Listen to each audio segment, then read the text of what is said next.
In progress.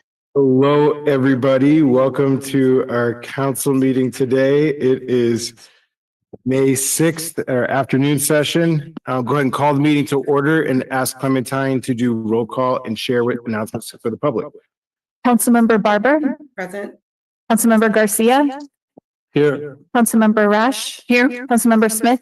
Here. And Mayor Williamson. Here. And information on participating in this meeting and providing public comment, including remotely by Zoom or telephone, is available on the agenda, which is online at monterey.gov/agendas. Remote commenters, you will be muted until it is your turn to speak, and a timer will be shown on the screen. If you're connected on Zoom, the timer is accurate with no delay. In-person attendees, please keep your phones and devices muted to prevent audio interference with our meeting, and thank you for participating in your city government. Thank you, Clementine. All right. We will have a teleconference participation at this meeting from Councilmember Barber pursuant to the California Brown Act rules for just cause attendance. Councilmember Barber, can you hear me well? Yes. Were you able to hear our proceedings on this end up until now? Yes. Do you have a copy of the agenda for this meeting? Yes. Please give us a brief general description of the circumstances relating to your need to appear remotely. Health. Is anyone over the age of 18 with you in the room? No. Can everyone hear Dr. Barber clearly? Yes. Yes. All right. Let the record show that we've had positive confirmation from folks in the room. The Brown Act requires that any votes taken during the teleconference portion of this meeting be taken by roll call, and that each member participating remotely shall participate through both audio and visual technology. And with that, we'll go to general public comments. Anybody in the public that wish to speak on items that are not on today's agenda, this is your opportunity to speak. Just to share with folks, we identify individuals at the beginning of the public comment period, and then we close that off, and only those folks will be able to speak. So I'm going to go ahead and open it up. I'm going to check with folks on Zoom. You can use the raise hand function. And then in the meantime, while you're navigating your way there, I'll check in the chamber. Anybody else other than the three individuals standing to the left of the podium wish to speak on general public comments? Okay, so we'll go ahead and close it off in the chamber for those three, and then we'll check on Zoom. We'll do a countdown to 5, 4, 3, 2, 1. We have 2 on Zoom, so we'll go ahead and give folks 3 minutes, please. Good evening, Mayor and Council members. My name is Mira Nissim. You've seen me here before. I would like to speak again about 2 critical issues affecting our community. First, I haven't received anything back from last time I made a public comment and also emailed Nat about the recreational path. I understand there's a lot of discussion of different ways to make it more safe, but I'm really urging the city to find some way to do signage for the speed limits, mark the paths, especially where it's passing in pedestrian walkways. And a potential other idea would be to get the law enforcement to do maybe like biking patrol along the path to make sure it's more safe. I think it would help a lot to make that area more safe. Secondly, I would like to speak on behalf of small business owners like myself. As you know, the rent prices across the county are crazy and going higher all the time. Small businesses like mine are making this community thrive, but we really need more action to control the rising commercial and residential rents and offer real support for small businesses. And I'm asking the city to prioritize that as part of the local economic plan. So again, just asking to help make the bike path safer, especially where it crosses pedestrian areas, especially like the Wharf 1 area. And I think it could be a really easy, inexpensive fix to make it more safe. Awesome, thank you. I'll just give a little bit of a connection there to Nat and make sure that we get back to you on your question. Yeah, and I emailed you after last meeting, but I didn't hear anything back. Okay, we can take the next public comment, please.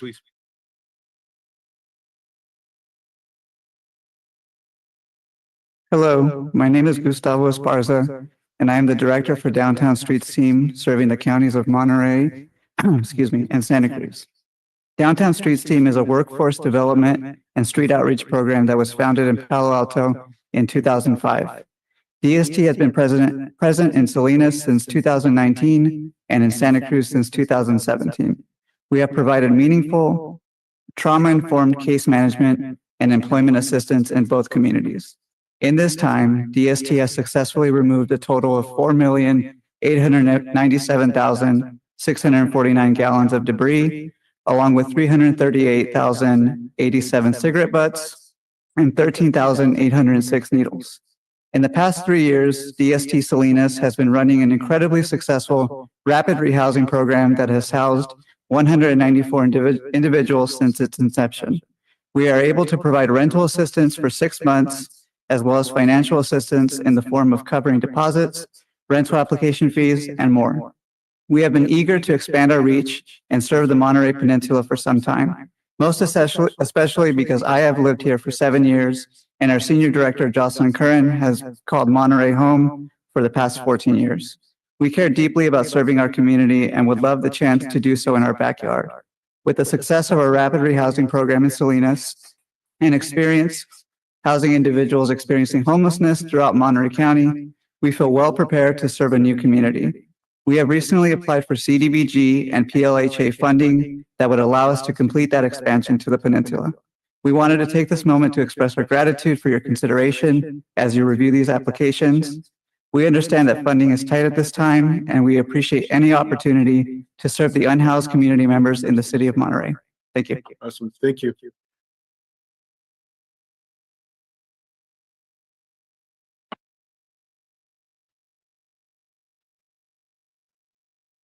Hello, my name is Taryn Katina, and I just wanted to bring to attention that, as we all know, plastic waste and its chemical byproducts are a threat to the health and safety of our citizens and to all life in the Monterey Bay.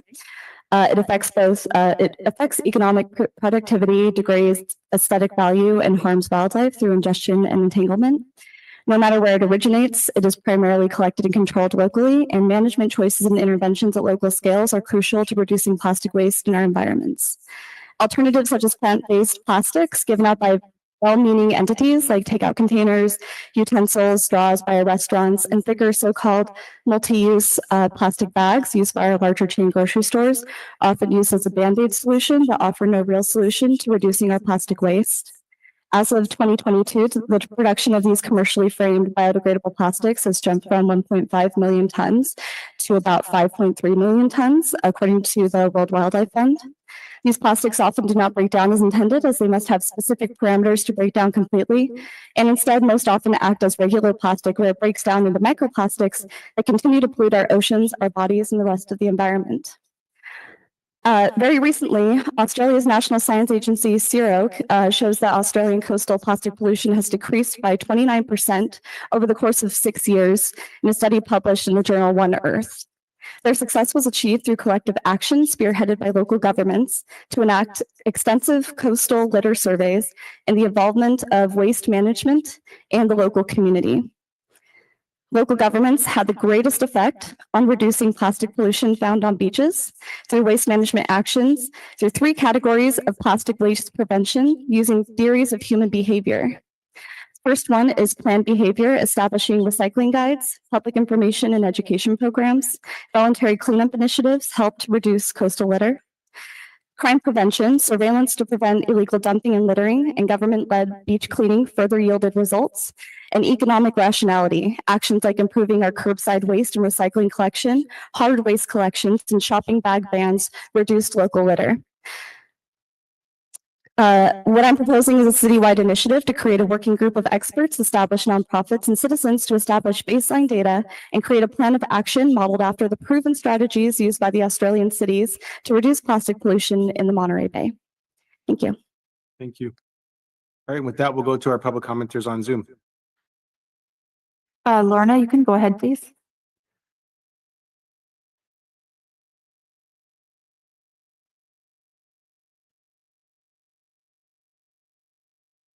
Lorna, we can't hear you. Go ahead, please.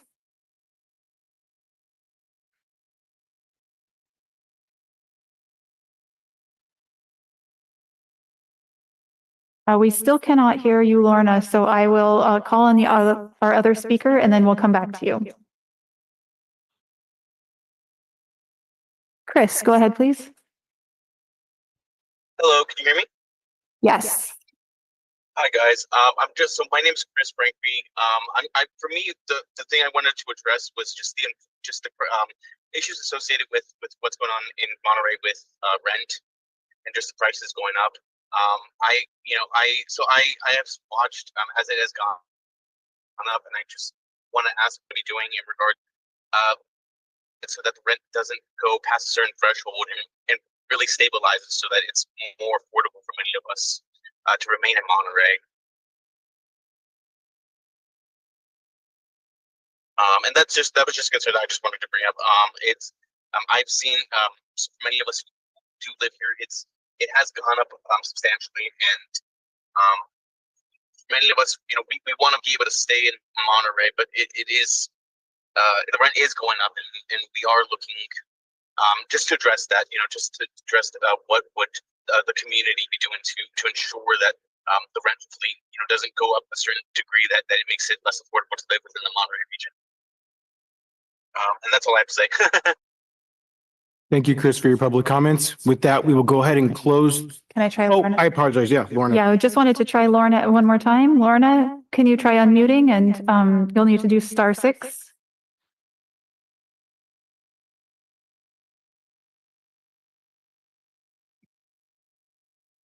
Lorna, I'm so sorry, we just cannot hear you. Oh, Can you hear me? yes, now we can. Please go ahead. Oh, okay. All right. Hello, council members and mayor. Lorna Malkin here. And I'm protesting your camping ordinance. It is heartless and cruel.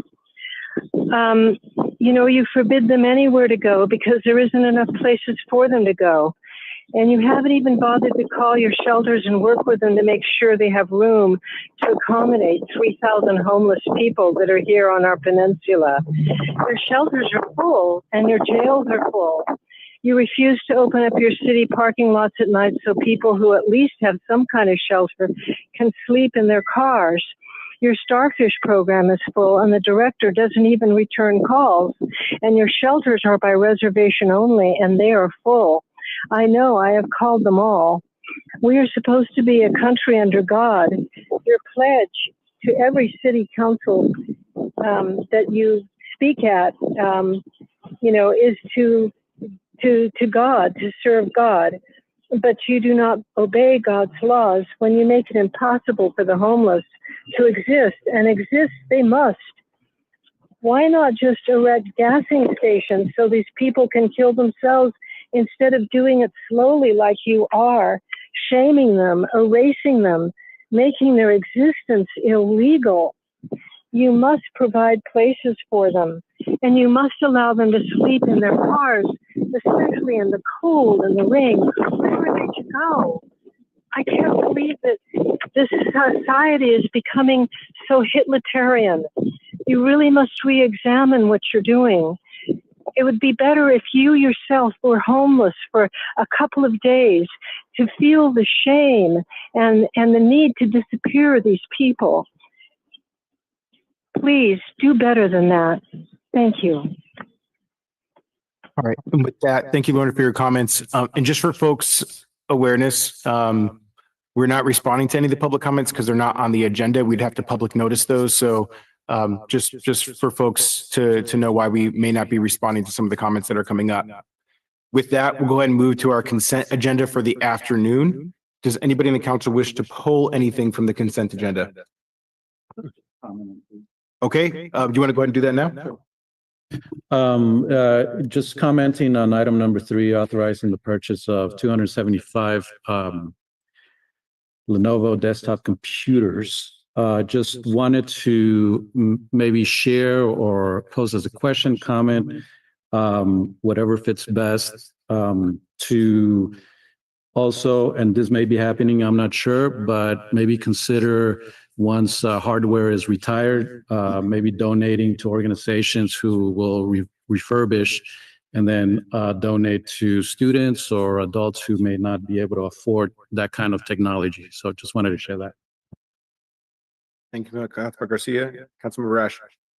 I just wanted to make a comment on number 5 on the Alvarado Street maintenance, because it was such an important topic when I canvassed. A lot of people were concerned about the cleanliness of Alvarado Street. And I wanted to note for the public that the property owners, if I understand, and please correct me if I'm wrong, the property owners are going to pay more maintenance fee in order to get the streets cleaned more times a year, 11 more. They were at around 17, and it'll go to something like 28 times a year. And they're going to bring in a falconer. And when I read that, it was just, it made me feel great about the business association down there and about the emphasis that we're increasing in terms of Alvarado Street as a business district and a community area. So thanks to the businesses there. And did I understand it pretty correctly? Okay. Okay. Any other comments on consent from council? Okay, with that, we'll go out to public comment. So this is an opportunity for folks in the public to comment on items that are on our consent, which would also include a desire to pull an item from consent if you so ask us to do.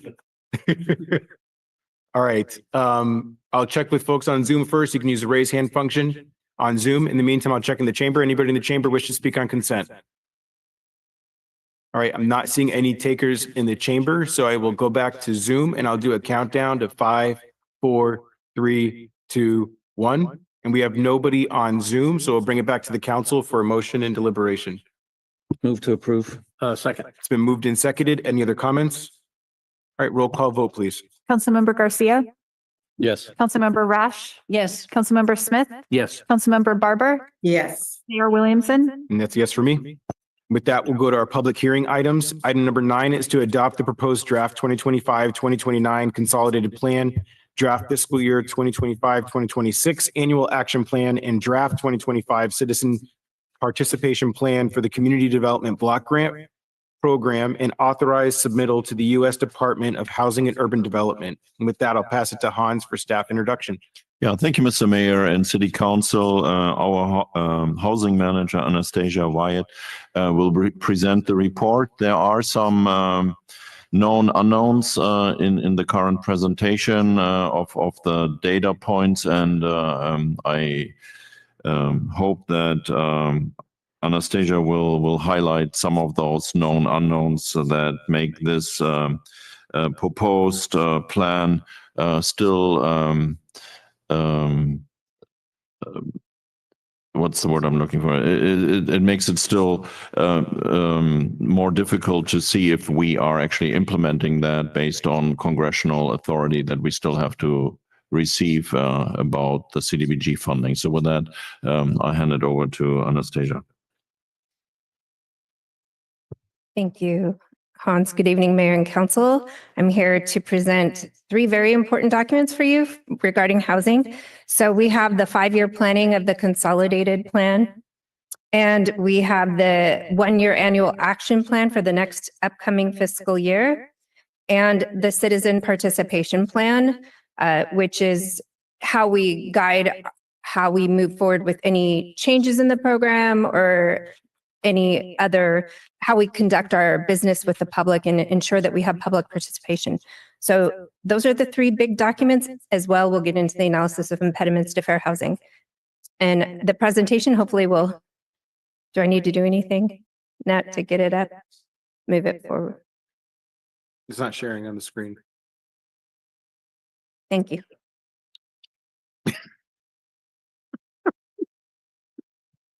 All right. We forgive all things technology. Sure do. So we conducted extensive outreach in Spanish and English to the community for months and months. We've been working on this process. We had a survey that was in English and Spanish, and we had a great time conducting the outreach at farmers markets, Laguna Grande Park, Montecito Park, the Sports Center, El Estero, and Hilltop. And we had a lot of public interaction, which was excellent in preparation for these reports.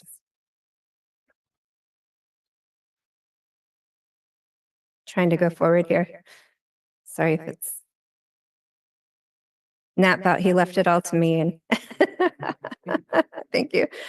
So over time, our CDBG allocations, you can see that because of our program income, we're not certain exactly how much we're going to get every year. From my analysis, it typically looks like we have at least around $450,000 of program income that we get in and that we can count on.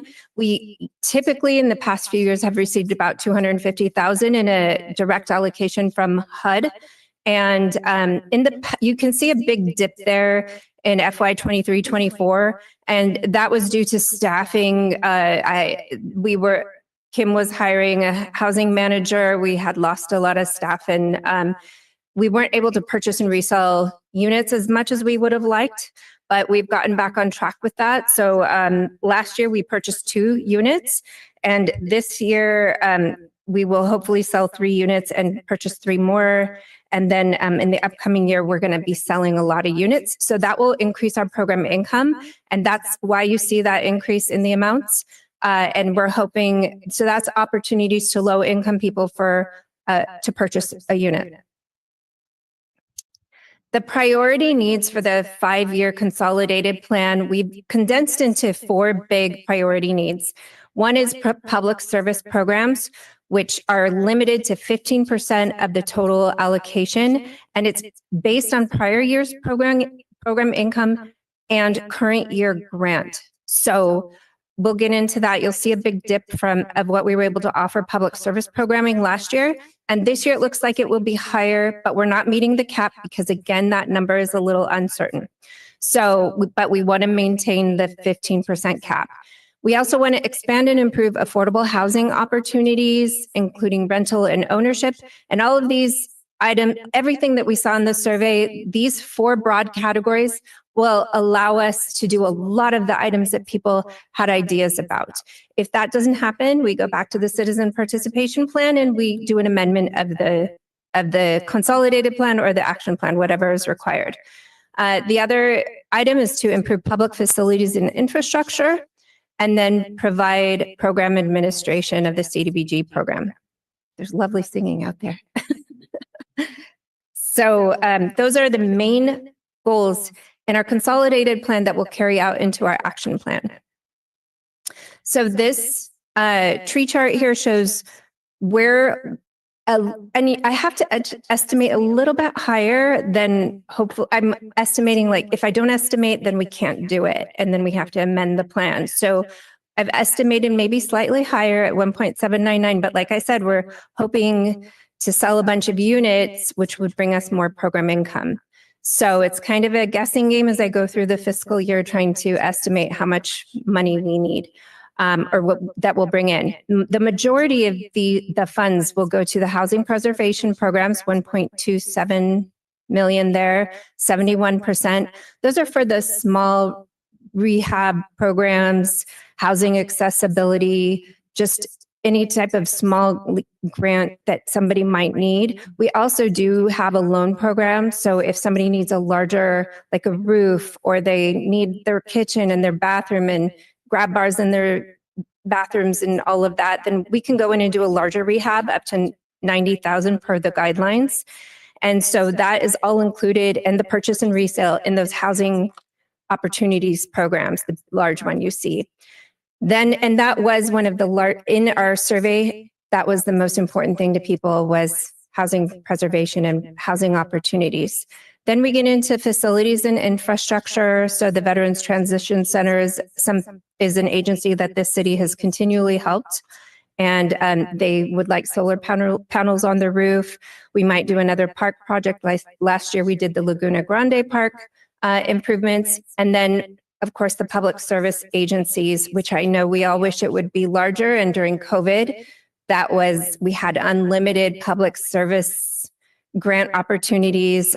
We were waived all of those, that 15% cap, but now we're back to the cap. So we have to maintain within 15%. And then we have admin. And these are the public services awards. And that you can see, I did put a little comparison between the last couple of fiscal years. So you can see last year, like I said, the numbers were really lower because we just didn't have the program income from purchase and resale program. But this year, we're able to bump that back up. And I know that it was hard on agencies because there was so little funding. And some of them said the administration of this program, because, you know, it's a federal program, there is a lot of administration both on our side and on their side. Some of them just dropped out because it just wasn't worth it for them. That is all I have for the consolidated plan, annual action plan, and citizen participation plan. Awesome. Thank you, Anastasia, for the presentation. Any questions from the council, please? Anastasia, I noticed you're mentioning that iHelp didn't make the cut because some technicalities and and we don't have enough money to give to everybody. But I also recall that we gave $25,000 to iHelp. Was that outside of this program last year? Was that just an allocation that the city made on its own? I remember Tony Finnegan came and spoke to us and thanked us for, it was about $25,000. In the past, on occasion, our council has done like a challenge with other cities because iHelp has never really been able to meet our CDBG guidelines. And so we gave equal to our population out of, I believe it was the general fund, and then challenged Pacific Grove and Carmel. I don't believe last year either of those agencies were able to put money forth, but in previous years they had. Great. Thank you for straightening out my memory. Can I ask a follow-up question to that, if I may? Do you, off the top of your head, remember what the disqualifying factor was for iHelp?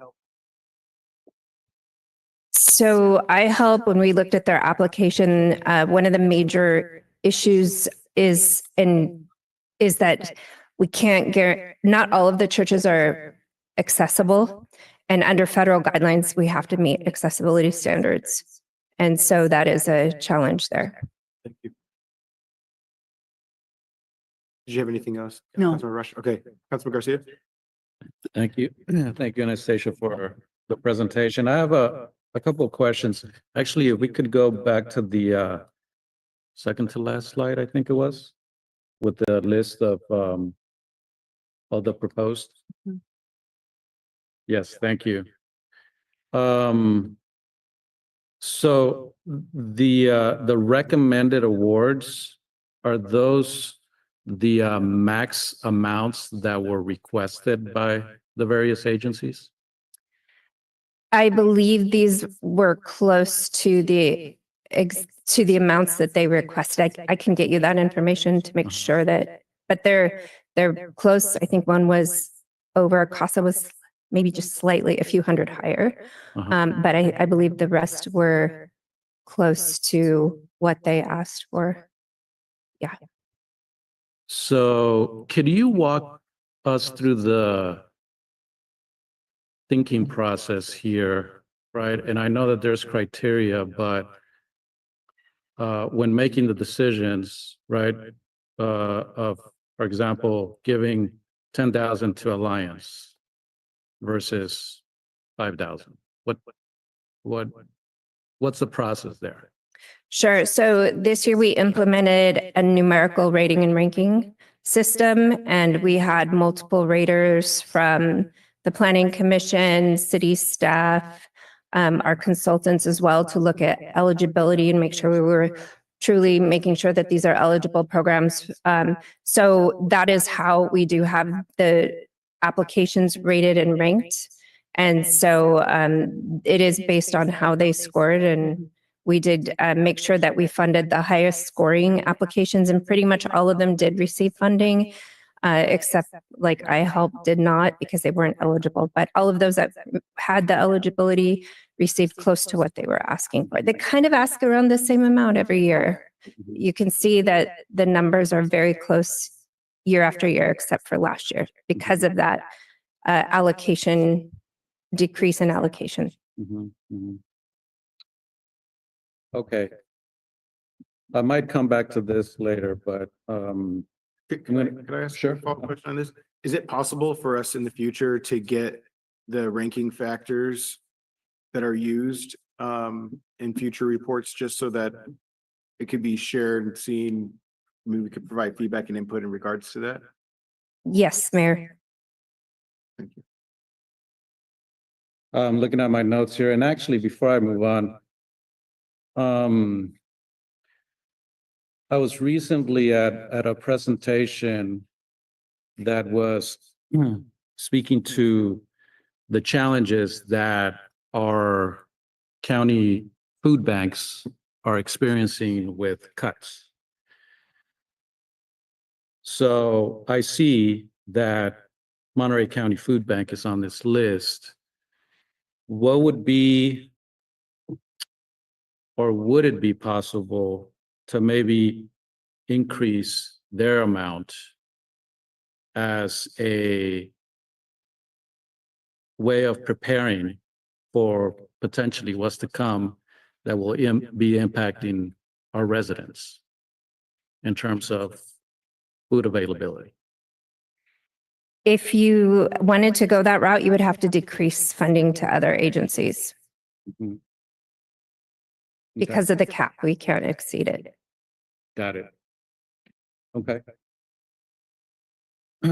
I'll shift gears to community engagement. Could you talk a little bit more about the whole process, the planning, all that? Sure. So because this is such an important 5-year planning effort, and we had stakeholder interviews with multiple agencies, all of the agencies that were here on the list. Actually, a lot of them couldn't attend the stakeholder meeting, so I had a third stakeholder meeting, make sure that they were there and able to provide input. We met with property manager companies, MCAR. We met with the public, and like I said, throughout this process at multiple points, our survey was out for over 47 days, and I was in the parks asking people for their input. I would say Laguna Grande, I went there in the morning and I had 3 homeless individuals that were there, actually 4 that I encountered, and they were really nice and they added their input. So we had input. I had someone at the sports center that was wonderful. She is disabled and made it there every day. So loved it. And that's part of her daily routine. She was living in an ADU on her family's property. And, just so we had a broad range of input from, Hilltop Park. We had neighborhood group there attend that. We had Montecito, El Estero, all of these. So different community centers that we really tried to reach throughout the community. Montecito, Hans really wanted to make that fun. So we included the fire department, and we had youth there. We had food. It was so anybody could attend and with their families, and that there was food. And so we really tried to reach to everyone in the community throughout this outreach. Farmers market, of course, I don't know how many times we were there, but it's in the, at least I think 4 to 8 times we were at the farmers market throughout.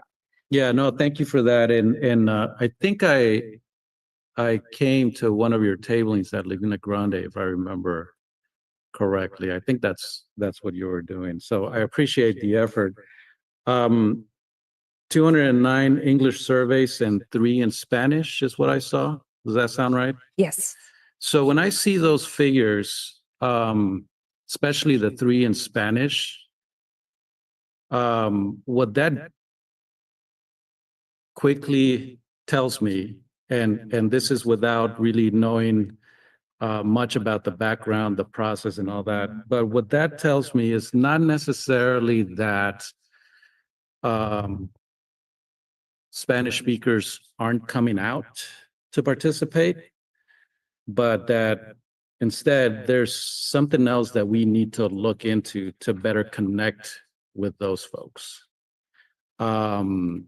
Because 3 is pretty low. And I know, especially having canvassed District 4, I know that we have a pretty significant population of Spanish speakers, right? So, and this is a challenge that I think in general, organizations experience throughout the region, right?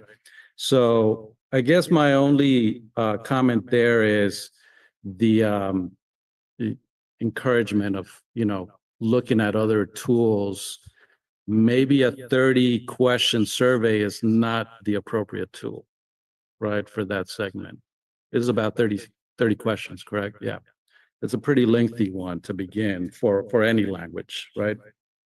And that's based on trial and error and, that kind of thing with surveys. Survey fatigue, right? That could be another thing. So just trying to figure out other ways to better connect with populations, especially when we see a number like 3 surveys coming out. And also in looking at the information on the agenda report here, I did notice that there was a breakdown of responses by neighborhood. And I noticed that some of those neighborhoods had maybe 1 response. I think there were a couple that had no responses, right? And then I think New Monterey was the one that came in with the most responses, 42, which is great, right? And the way that I look at that information is that New Monterey as a neighborhood is doing something that's working, right? So I guess here, what I would say is encouragement to the neighborhood associations. Here's an opportunity to really uplift the voices of their residents, right? In participating in something as important as this, right? And I think that's a general message, right, for all neighborhood associations. Better, not better, but another opportunity to connect with our residents.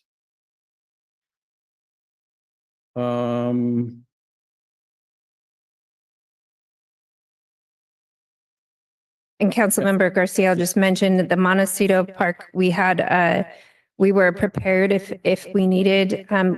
Again, that was an area we felt we could try to, but I hear what you're saying, and we're always trying to think in, especially these days, how do we hear from the people we can't hear from? Yep. But like we said, we made it a fun activity. We had the library there, we had food. And we were prepared we were prepared to do that presentation in Spanish.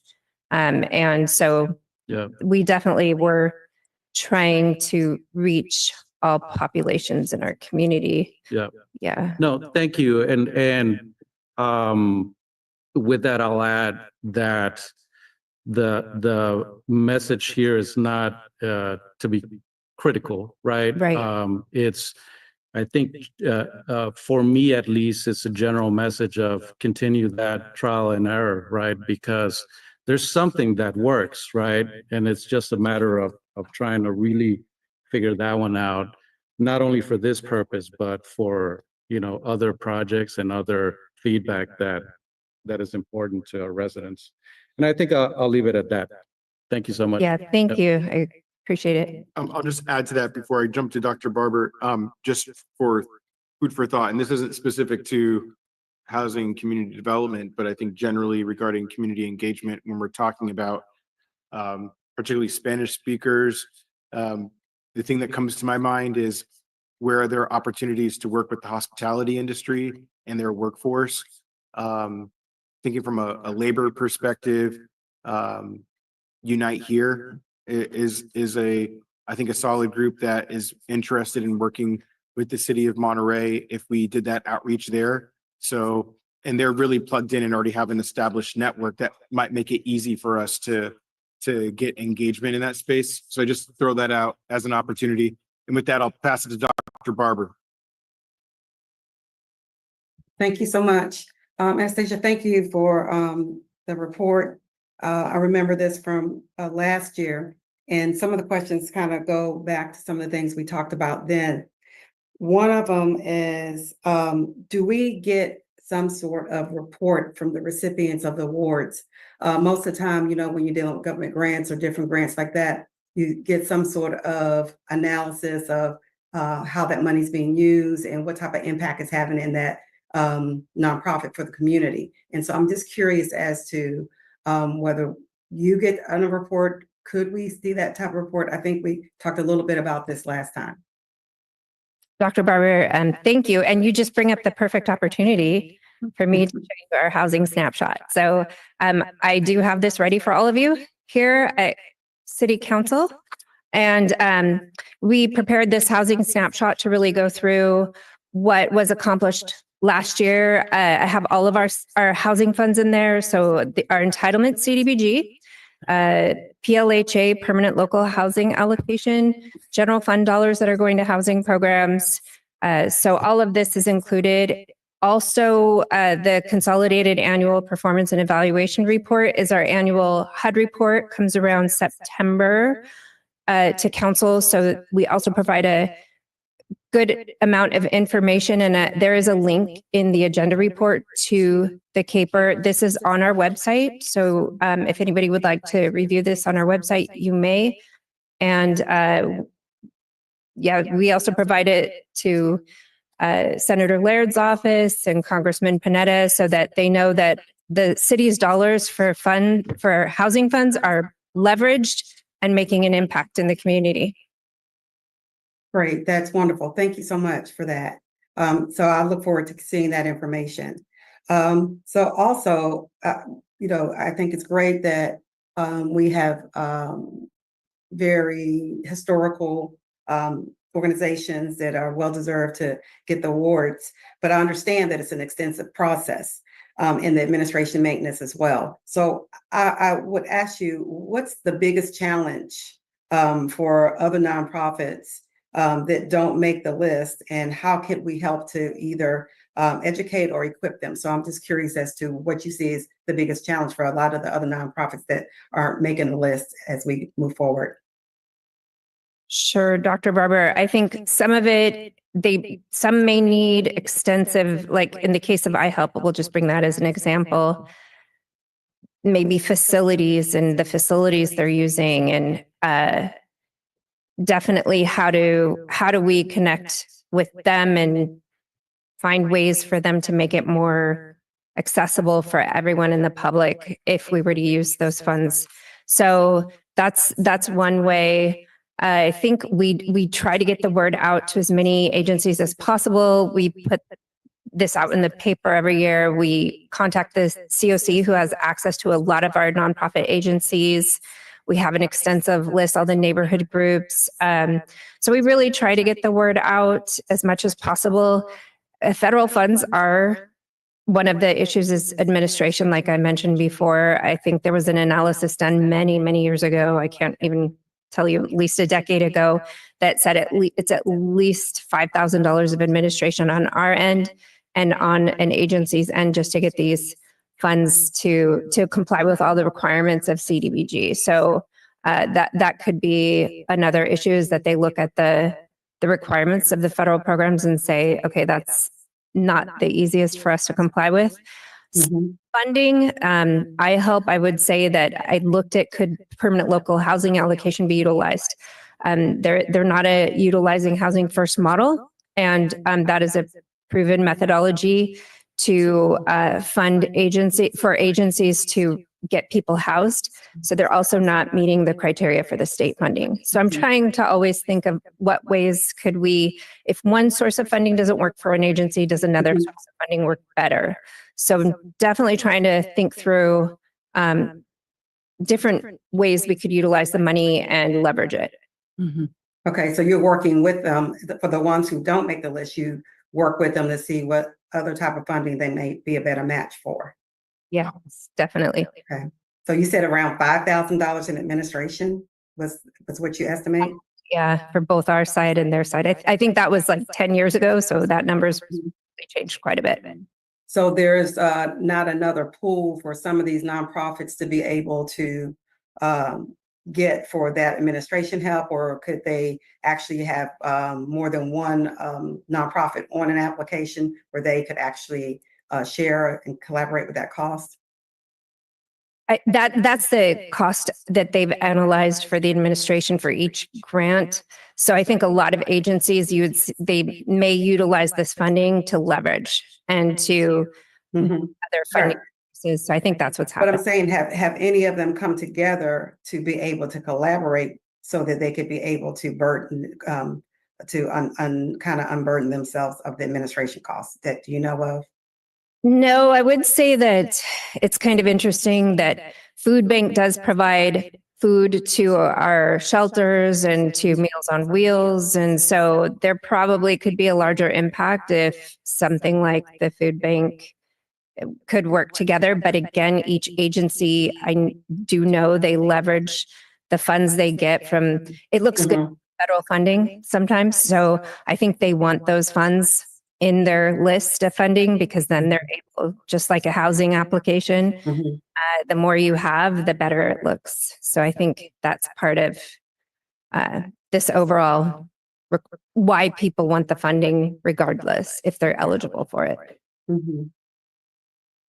Okay, and just another last question. You were talking about housing opportunities, and how a lot of the housing opportunities that you were kind of estimating for forecasting would probably be a lot more because of some of the different things that, you know, the opportunities that may come up to sell for this upcoming fiscal year. I'm just curious, how do people find out about that, and how do they know whether they're qualified? Yeah, we do get a lot of interest in our office about the housing programs. They're on our website. We are looking at, as we're new staff, putting out some more information on that, making sure people know that the programs are available. A lot of it's word of mouth. A lot of people know that these programs have been in existence within the city for probably 40 years plus. And so since CDBG started, so a lot of people do know about the programs. And I know when Thane was doing rehab, and now we haven't done a rehab project in a house. There's a sign that goes out on the yard. So that's another way for people to know that this is an active CDBG program, that they could also benefit from it. So I know that those are strategies to ensure people are able to know that they can look at our programs. We get calls constantly. Refer them to our website. We have people come in, we can explain it. We take in applications, we review them. So yeah, so I think that's great. And I think website is nice, but what people, you know, forget is that people have to know about it to go on the website, to even know where to look and navigating those pieces. So a lot of times people won't know. A lot of people don't know about the home opportunities. And I was just curious as to what we're doing. And I know we're doing a lot more community outreach, which I think is great. And I applaud you for that. And you're making it fun. And I think that's fun. I think that's great too, because you make people want to come. And maybe as part of the community outreach, as you're doing the different things that you've been doing with community outreach, you can add that to, like, just to talk, because it's not like it's going to cost any money for somebody to talk about another point or an extra point. I think if you can talk about it at those community outreaches, I think that would be great too, because word of mouth happens, yes, but then it usually happens slowly if it's just dealing with people who have actually gone through the program and it's wonderful, or if they happen to drive by and see the sign. Even if they see the sign, some people may not even know what that means, you know, when they see that money being used. What's that money? You know, a lot of people don't have that education about that. And I think that's just important for us to make sure that we're getting it out more to the community, because it is a great opportunity, just as you have already stated. And I just think it would be great if we can find other ways to get it out as well. But thank you. yeah, and Dr. Barber, just to mention too, we're part of the 211 network, referral network. So we are part of that, and we do get referrals through 211. So we do participate in United Way's 211 meetings regularly also. So we're a whole lot of agencies, and we share what programs we have available, how CalAIM funding is working, how we can use CalAIM funding in conjunction and partnership. And I also did meet with the school district last year. For example, I remember that. That's great. Yeah, so definitely I'll keep that in mind. Yeah. Keep working. Yeah, I think that'd be good. You know, the more we can do with letting them know in different facets, the better. So I think you're doing a great job, and I just would see that it's adding to it so that we can get it more out to our community. Thank you. Thank you for bringing up 211, Anastasia. I mean, and just to use that maybe as an opportunity for a public service announcement, right? For folks that aren't aware of what 211 is a really one-stop shop resource for various life events that might be occurring when folks need a little bit of help navigating how to get connected with the right resource. 211 is always a good number to share with folks. So I appreciate you bringing that up. 2 additional thoughts based off of what Dr. Barber shared. I don't know what the opportunities are if we're already doing this and working administratively with the courts, particularly around eviction courts, and if the courts are familiar with our rental assistance program and can make sure that the renter has been able to take advantage of those opportunities if eligible. So just a thought for staff, to something to consider with working with the county court on that. And then just generally speaking around the rental assistance program, I think is another great opportunity that when people apply for that, even if they don't qualify, I know that staff is working hard at making those connections to get plugged into the right resources. So I appreciate you and the team for all that you guys do. Please. Yeah, Anastasia, thank you. Could you put the chart back up? That's the award list of those that have applied for the grants. I'm looking at the staff report, and it's got the list. It's the public service grants and called estimates, but I wanted to see the one that's the presentation. Let me give me just one moment because I closed out the PowerPoint. Well, let me ask the question while he sets that up. The process went through a selection process, but when I look at the list that was presented in your PowerPoint, there's 2 agencies that did submit and requested, but it shows that they're not awarded anything. On the staff work, they're not included. So I wanted to make sure we talked about that. Legal services for seniors. So there's no recommendation for this year's contribution. Is that correct? They pulled out of the pool. They did not want to be funded. Okay, so they didn't. And what was the case with Josephine Kearns Memorial Pool?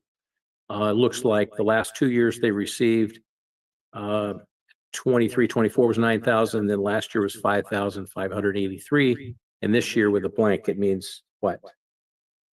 Right. They also felt that the administrative burden was too high. I met with the director here outside of council chambers last time, and she said it's just too much administration, and it's not enough impact that they need to run the program. Right. Okay. So when one applies for this to be in compliance, and I know it's not necessarily our rules, but it's the federal standards through HUD. How much time do you think it takes an agency representative to be able to gather what they need to gather to complete a process? I would say it depends on the agency and the complexity of their program. So when they're applying, I'll look at the applications and I'll see, I have one agency right now that has so many line items. I'm like, do you want to simplify your budget? Because you'll have to prove, like if they're asking for rent, they're going to have to prove an analysis of that their rents are fair around that area, because you can't fund a nonprofit that's maybe got a really fancy building, and right, these funds we want to make an impact in the community. So it just depends sometimes on those complexities, but this one agency feels that it's fine for them. So they're spending more time backing up their program, and some of them it's time cards. So they have to give us the time cards. They have to make sure that they say how much time each person spent on the CDBG grant. We have quarterly reporting. We stay on top of our agencies because the more we're meeting with them every quarter, making sure that they turn in their activity and expense reports, and we have an online system that they're able to do that with, so that cuts the administration, less paper. So we do what we can on our end to make it easier on them. Sometimes I look at the agencies and their applications and I see that they've said, I'm going to help 5,000 people with $10,000. And then they're going to have more administrative burden. So I'll ask them, is that really the number of people you're going to serve? Do you want to make it simpler? Because if HUD comes in for an audit, which can happen, and then they will need to show all 10,000, they could show a percentage of all 10,000 of those people, for example, right? I'm exaggerating here, but that is the type of administrative burden. They're going to have client files. Legal services for seniors would have to have a client file for every person they helped with tax counseling or any other type of service that they provide. So depending on the complexity of their program, but I do things up front to try to reduce that complexity. We do provide online services. Right now we're looking for to do an RFP, and we're working with the County of Monterey. We're working with City of Salinas and Seaside, because we all use the same software, and we're all looking together to have the same software so that our agencies don't have to utilize 4 different softwares in all the cities that have HUD funding. Yeah. So we do try to reduce the administrative burden as much as possible, but I can't quantify it, but it's obviously substantial to submit an activity report quarterly, who you served. You have to break it down by race, ethnicity, demographic information, and then they need to provide the expense report with all the backup documentation. And we don't wait till the end of the year to collect all that. We collect it quarterly, because the more you do it in the moment, the less administrative burden it is. Catch up on it later. Yeah, and so I guess this question is maybe just a estimate here. We can't quantify what their staff time is because we don't know how they handle their internal process. But are there anything that we establish that we're setting a set of rules or standards that's beyond what HUD is asking for? Or are we just following HUD's basic standards? Compliance. Yeah, we are following HUD's compliance requirements. We train in all of the HUD subrecipient requirements, their subrecipient handbooks. Yeah. We do everything by the book here. And like I said, I try to do things up front to reduce that burden and make sure that they understand the rules. And if we catch something early on, the worst thing is to get 3 years down the road and a HUD audit comes in and everybody has to piece it together. I don't want to have that happen to our agencies or us. So my goal is we do what's required now. We have the right information now, and then down the line, everybody's better off. Yeah, and I appreciate the high level of compliance, because we're not establishing city rules that impact, and we're really delivering money that's limited. It's a finite amount based on the HUD formula. And when it gets down to it, I can see an agency might say, we're going to spend $7,000 to receive $5,000. And it's just not practical. So I'm sure that there's a number that comes in that's going to make that agency really be motivated to go after receiving the grant. $189,000 does not go around very far. So thank you, Anastasia. That's all I had, Mayor. Awesome. All right. With that, we will take it out to the public for public comments on this item. Thanks again, Anastasia, for answering all those questions. You had to answer a lot of them today. We're not done yet. We're not done yet. All right. For folks on Zoom, you can use the raise hand function. While you're navigating your way there, I'll check in the chamber. Anybody in the chamber wish to speak on this item? We have one taker. Anybody else? Okay, we'll go ahead and close it off in the chamber, and I'll do a countdown for folks on Zoom to 5, 4, 3, 2, 1. We have one person on Zoom, so we'll go ahead and start in the chamber. Usually there's a long line. Kind of special today. My name is Lynn Young. I'm the ED of the Josephine Kearns Memorial Pool. We did not apply this year for CDBG funding because the cost of administering the program really has exceeded the income for our programs. And we're very small, and so we are no longer able to well, year before last, we received 9,000, thanks to the city council kind of taking a little bit from everybody and giving us some. But the year before that, I think it was about 4,000. This last year was 5,600, and that's about what it costs to do the program, to administer the program. However, I came here today to just reassure you that Kearns Pool will continue to provide therapeutic aquatics for City of Monterey residents with disabilities. And although the available funding has decreased, our mission really hasn't changed in 52 years. So nobody's turned away from Kearns Pool. We'll just continue to do the best we can and serve people. I also wanted to take this opportunity to thank the City of Monterey. The Housing Department staff are fantastic. We have the Grants Committee, the Planning Commission, the City Council. Everybody is just so supportive of our work and our programs. So thank you very much for that.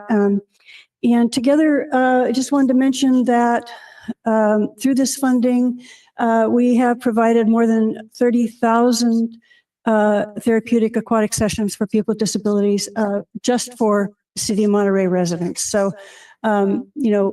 decades of partnership has just been terrific for us. We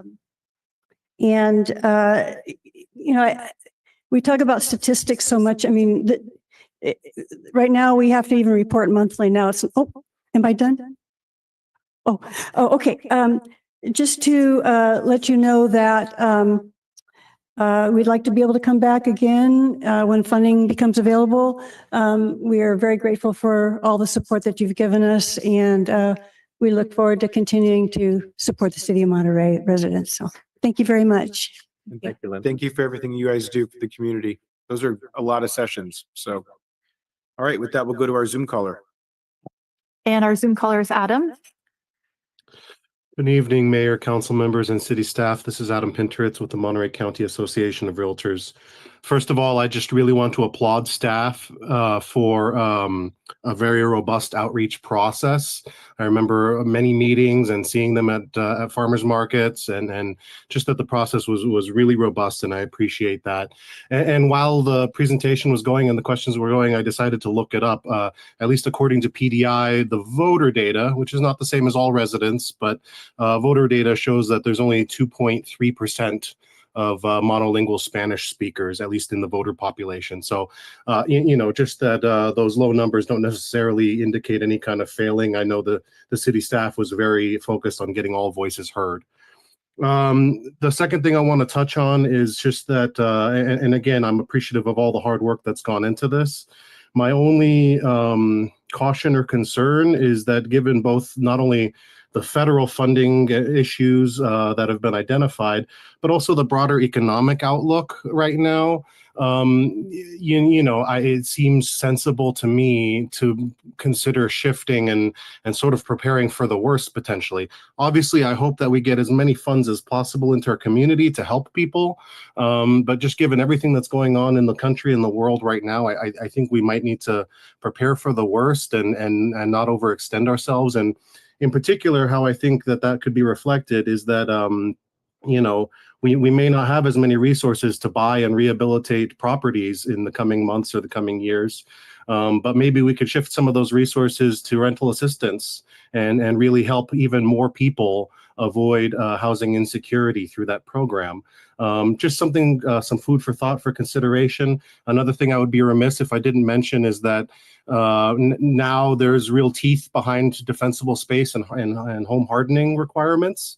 And your residents who are on fixed income, or for that matter, even renters whose landlords are on limited income, might really struggle to comply with the defensible space requirements And so if some grants could be applied to helping folks on fixed income or who are having financial hardship to make sure that our community is safe from wildfires, or at least as safe as we can make them, given all the fires we've seen across California, that would seem like a prudent move to address a significant problem. So I hope you'll take that into consideration, and thank you again, staff, for all of your hard work on this. Thank you. And with that, we'll go ahead and close public comment. I will pose a question to staff in regards to that last part of Adam's comment. Would Mr. Fix-It be a viable funding source for those that qualify and need to comply with defensible space requirements? The program is for low to moderate income people. Yeah, so if they that would be a qualify- primary consideration, and I would have to look into the regs a little more to see if that's allowable. Okay. My assumption is that probably would work, but it would be interesting to hear what staff's thoughts are as it relates to that. And then I just feel like I have to make a comment as it relates to the 2.6% or whatever the number was that Adam threw out as a statistic. I think, was it two people, two Spanish speakers provided that? I mean, I can't say that a goal of trying to obtain more than two Spanish speakers isn't good. And as far as a population, I've never heard of a survey of two folks speaking for an entire group of folks, but I also think that it's beyond just monolingual Spanish speakers. It's people that might speak English, but their predominant language is Spanish, that might prefer Spanish. When we look at the Spanish population overall in our county, which is an important factor for us to look at as it relates to this conversation, because a lot of the folks that are benefiting from the programs that we're funding are part of our workforce, don't live in the city of Monterey. A lot of this are more regional projects. So it is important for us to, I think, make that as a line effort as far as our goals. So I just kind of wanted to provide that as a point. Any other comments or motion? Please. Yeah, I just wanted to follow up on that figure as well, because even if we're looking at that low percentage, whatever that 2 point something was, with a city of 30,000 residents, we're looking at conservatively about 600 monolingual Spanish speakers. That I think is pretty significant. And I'll go ahead and make a motion to approve. All right, it's been moved and seconded. Any other comments on this one? Okay. And Lynn, thank you. I didn't want to forget your comments. Thank you for your comments as it relates to the work that you all are doing, and hopefully that there's success in your application in future years for funding. With that, I'll go ahead and ask for a roll call vote, please. Councilmember Smith, Yes. Councilmember Garcia, Yes. Councilmember Barber, Yes. Councilmember Rash, Yes. and Mayor Williamson. It's a yes for me. Thank you for that. And with that, we'll move on to item number 10, adopt the proposed draft fiscal year FY25 analysis of impediments to fair housing choice and authorize submittal to the U.S. Department of Housing and Urban Development. And with that, I'll pass it to Hans for Anastasia will present. passing it back to Anastasia. All right. So the analysis of impediments to fair housing choice is also part of this update of the consolidated plan. And this report goes into the analysis of impediments to fair housing choice. So the document is what it means, that we're looking at what are impediments that somebody of equal status can afford in the market. Are they discriminated against for any reason? And it provides what are barriers that people are facing in impediments to fair housing, and it recommends actions that we can do as a community to reduce impediments to fair housing. The report is organized into the following content. And like I mentioned, what is fair housing choice? It's really that everybody has the same opportunities. Oops, sorry. And I just wanted to look at the protected classes, federal and state protected classes. There are more protections when it comes to the state protected classes. And I've just created this chart that breaks down a little bit between the two. We provide fair housing workshops with Echo Fair Housing. April was Fair Housing Month. So there was a proclamation. Thank you, Mayor, for signing that proclamation. And we provided it to Echo Fair Housing. We had a landlord workshop specifically for landlords, and we also had a tenant workshop.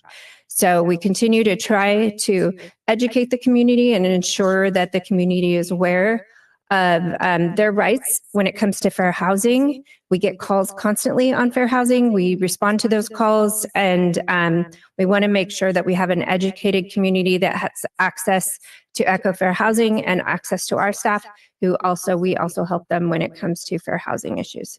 So that concludes my analysis of impediments to fair housing. Thank you. Thank you for the presentation, and open it up for questions from the council. Just comments, no questions. Did you have a question? I think my first question is about the workshops that were mentioned in the staff report. There was mention about 99 participants in those workshops. Just wondering if there was any reporting on the outcomes of those workshops, like how were those 99 participants impacted, or what kind of services were provided? Sure. Yeah. The report delves into some of the impacts, some of their responses from the workshops. We had one workshop at Gathering for Women, and a lot of people stated in that workshop that housing is just unaffordable. There's not enough access to housing. And because of water issues and all of the other, we're not producing enough housing, so people really have a choice. So that was one of the main things that came up. If you're disabled, then the housing choice is more limited. So those were some of the summary of that. Those workshops are included in the report. Actually, that's the only question I have. Thanks. I'm going to jump to Dr. Barber, and then we'll go to Councilman Barash. Yes, thanks again. It's the Anastasia Show. Good for you. You are awesome. You're doing great, Anastasia. Thank you so much for what you're doing. Quick question. So I noticed that in looking at some of the report that fair housing seemed to be taking some hits. And I noticed that we talk a little bit about what some of the plan is to be able to bring that into compliance. But can you tell me a little bit more about that, if you don't mind? Sure. Fair housing has gone through a lot of changes throughout the past decade that I've been in this business. There was, if you look at the housing element, there was affirmatively furthering fair housing. That was a whole section. So that was something that was begun by the federal government. Then the federal government pulled that back and said, do an analysis of impediments. And so we ran into that again this year, where this report is, to me, a way for the city still has to certify that we're affirmatively furthering fair housing, both for the state and for the federal level, when we submit our application to HUD, our consolidated plan, our annual action plan. And so this report analyzes what are the needs in the community and can we meet them, and how do we meet them? So I feel that when we certify and submit our application to HUD, we have in good conscience completed an analysis, and we will continue to further fair housing through our actions in the housing division, receiving those calls, answering those calls, providing fair housing workshops, working on additional housing in the community. I know that's something that we're working very hard in with our housing element. So working collaboratively with United Way, all of this work we do, the rental assistance program, I think has been very valuable to people who are at the brink. So I think we're continuing through these actions. And I appreciate all of that. I think that's important.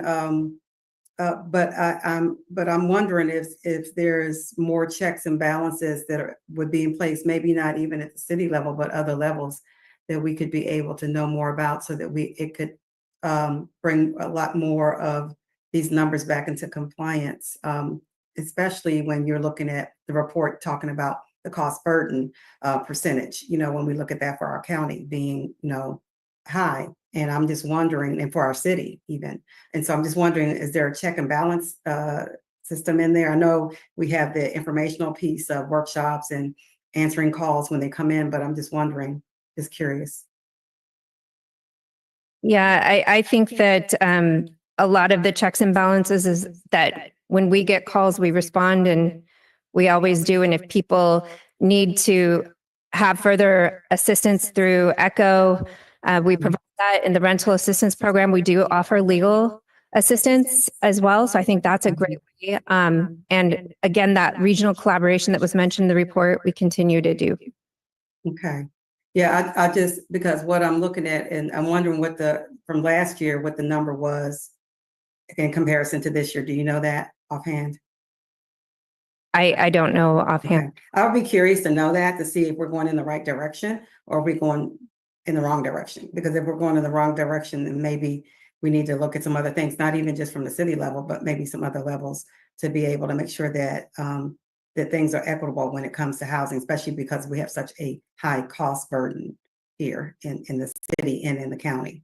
My next question was, in the pipeline, it talked about pipeline projects, and a lot of them, they had under construction, I think, 1230 6th Street, all the way down to Wave Street, some of them that were under construction.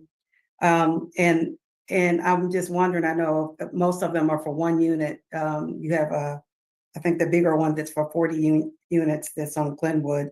And I'm just curious as to how long have they been under construction? Yeah, I think, Kim, do you want to respond to any of that?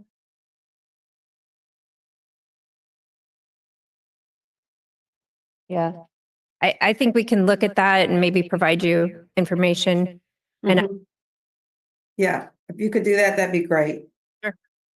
Thank you. Councilmember Rush. Thank you, Anastasia. Can you help me understand why at packet page 725, it's saying that the U.S. Navy La Mesa Village property, and it mentions a few military installations, are tracks with 60 to 80% of renters cost burdened, which is what the 30 to the 50% payment. Don't they get stipends from the government? And I have always been hearing that the substantial payments they get for their living are artificially raising everybody else's standard of renting. So can you help me understand that?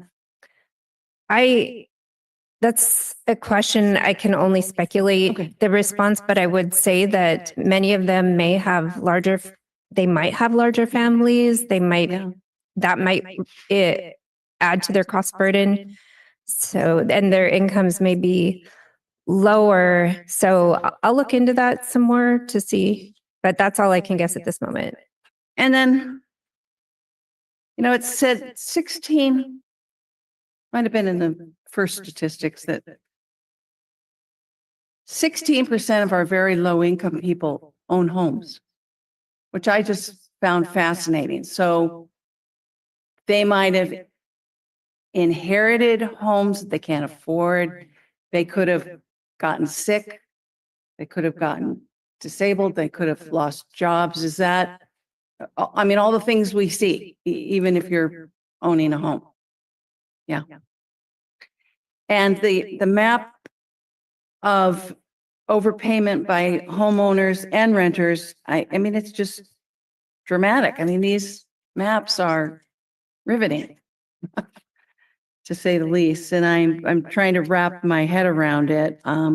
that even so many owners are really stretching too far. So one of the questions is, how do they even qualify for home? But I think they qualify and then they slip into, again, everything we just talked about. They lose a job, they slip into illness, and they get over their heads. It's a huge abundance of people. And then I'm particularly concerned, and I don't know that it's a question. I'm really concerned about the limitations, the lack of permanence to our affordable units. And I know the city of Monterey has gone out of their way to make them lifetime. I mean, forever, they remain in the low income category. But is there anything we can do to promulgate a lifetime retention of these units? I mean, other than to get people in the assembly and the state and the federal government to change the rules. It really concerns me that we go to all this effort and then in 10 years later, they're out of the subsidized category and out of our low rental market. So it's been our policy for several years now, maybe even over a decade, that any new units into our low income program are in perpetuity. Right. And so what you're really looking at, if there's units that are expiring their affordability, they're units that were entitled and maybe constructed in the 1980s, the 1970s. So any new units that are part of our 20% inclusionary housing program are permanently affordable. And is there anything we can do to keep the ones that are expiring to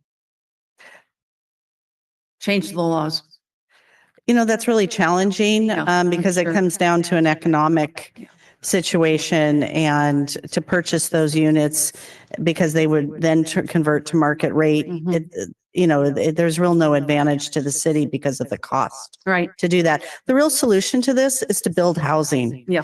And we're working really hard on Garden Road, and the linchpin to that is water. So, and we're getting closer, I think, to solving that issue, but water and to be able to construct new housing and then to get 20% new low and moderate income units with every project is where the answer is, from my opinion. Right. And let me just turn it into a compliment. I am very aware that Monterey has that policy, and I am so proud that we do. And I've always been real excited every time we reinforce that, because we don't want to let go of those units. I think that was adopted in 2005, I believe. Thank you. That's it. One question. Please. Yeah. Anastasia, thank you very much. Does this report go to HCD, or is it only going to the feds? This is a report that goes to HUD only. So there's good information here. Why wouldn't HCD? I mean, maybe they get it through the federal portal and they don't care to get it from us individually, but it just seems like there are a lot of points that are in here that speak specifically to the County of Monterey's barriers to affordability. Yeah, definitely. And the housing element also has a similar requirement. So they're seeing a lot of the same data. Some of it was updated in the AI because it wasn't that long ago, but we still utilize the most recent ACS data, American Community Survey data. Okay, great. Thanks. Okay, I think that's all the questions for now. So we will go ahead and open it up for public comment. Thanks again, Anastasia. For those that are on Zoom, you can use the raise hand function. And while you're navigating your way there, I will check in the chamber. Anybody wish to speak on this item? Okay, seeing none, we'll go ahead and close it for opportunity in the chamber and go to folks on Zoom. We'll do a countdown to 5, 4, 3, 2, 1. And we have nobody on Zoom. So we'll bring it back to the council for motion and deliberation. Can I make some comments? Please, absolutely. Well, I'll make a motion then under discussion. Okay, I'll make perfect. I'll make a motion that we approve the report, agenda item 10. A second. Okay, it's been moved and seconded. Please. Yeah, thank you very much for the comprehensive report. I know being on the council for the previous years, I've seen similar reports, but what stands out to me is the length of the data, the content, but it's 622, page 622 to 823. A great read, and I would put it up there as a must read, along with East of Eden, Catcher in the Rye, the Bible. This is a must read. Seriously, we all get asked constantly, why can't we build more houses? Why isn't that lot that somebody drives by every day? Why isn't it becoming a house, an apartment?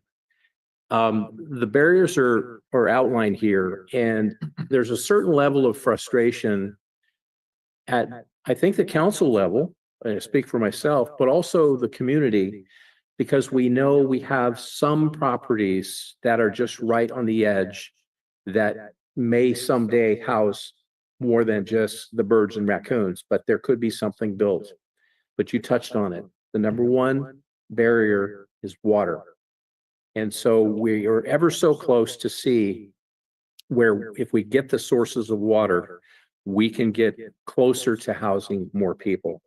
There's certainly the other barriers, the great cost. Some of the data that's listed in here talks about cost bearing or cost burden rather. And if you look at the demographics of our community, seniors that are in homes where they've been in a home for a number of years can be cost burdened because of the maintenance. They may not have a mortgage, but they may be on fixed income and they're in a $800,000 house that, they're basically struggling to maintain it. So there's a lot of factors other than just water, but highly recommend everybody, this should be required reading when you're in high school, because it really shows a whole lot about Monterey, who we are, what we stand for, where our opportunities are. There's a lot of history in this. There's a lot of data. When you combine agenda item 10 and 9 and 10 together, that's a great study. So I think every social studies class should be required to go through both of those documents. But thank you very much. Appreciate it. Any other comments, please? Thank you. Just a couple comments. Packet page 617. I'm not sure if this content is also in the report, but there's a line here that says the study reports the following 4 strategies for impediment 3, and I only see 3 bullet points. So just wanted to point that out. I think it might be a typo. What was the other one? Oh, and just wanted to maybe just highlight this item. Going back to the table with the pipeline projects, we often hear about projects under construction, one here, one there, but I think it's this table is really it's a cool indication, right, of the amount of work that's being done in terms of units. Total units 503 altogether counting. So I think I knew of most of these projects that are listed, but to see that figure is actually pretty impressive, and I think it needs to be highlighted. And that's it. Thanks. Any other comments? I just got a couple typos. I'll just hand them to her. Perfect. Is that okay if we typos? Okay, perfect.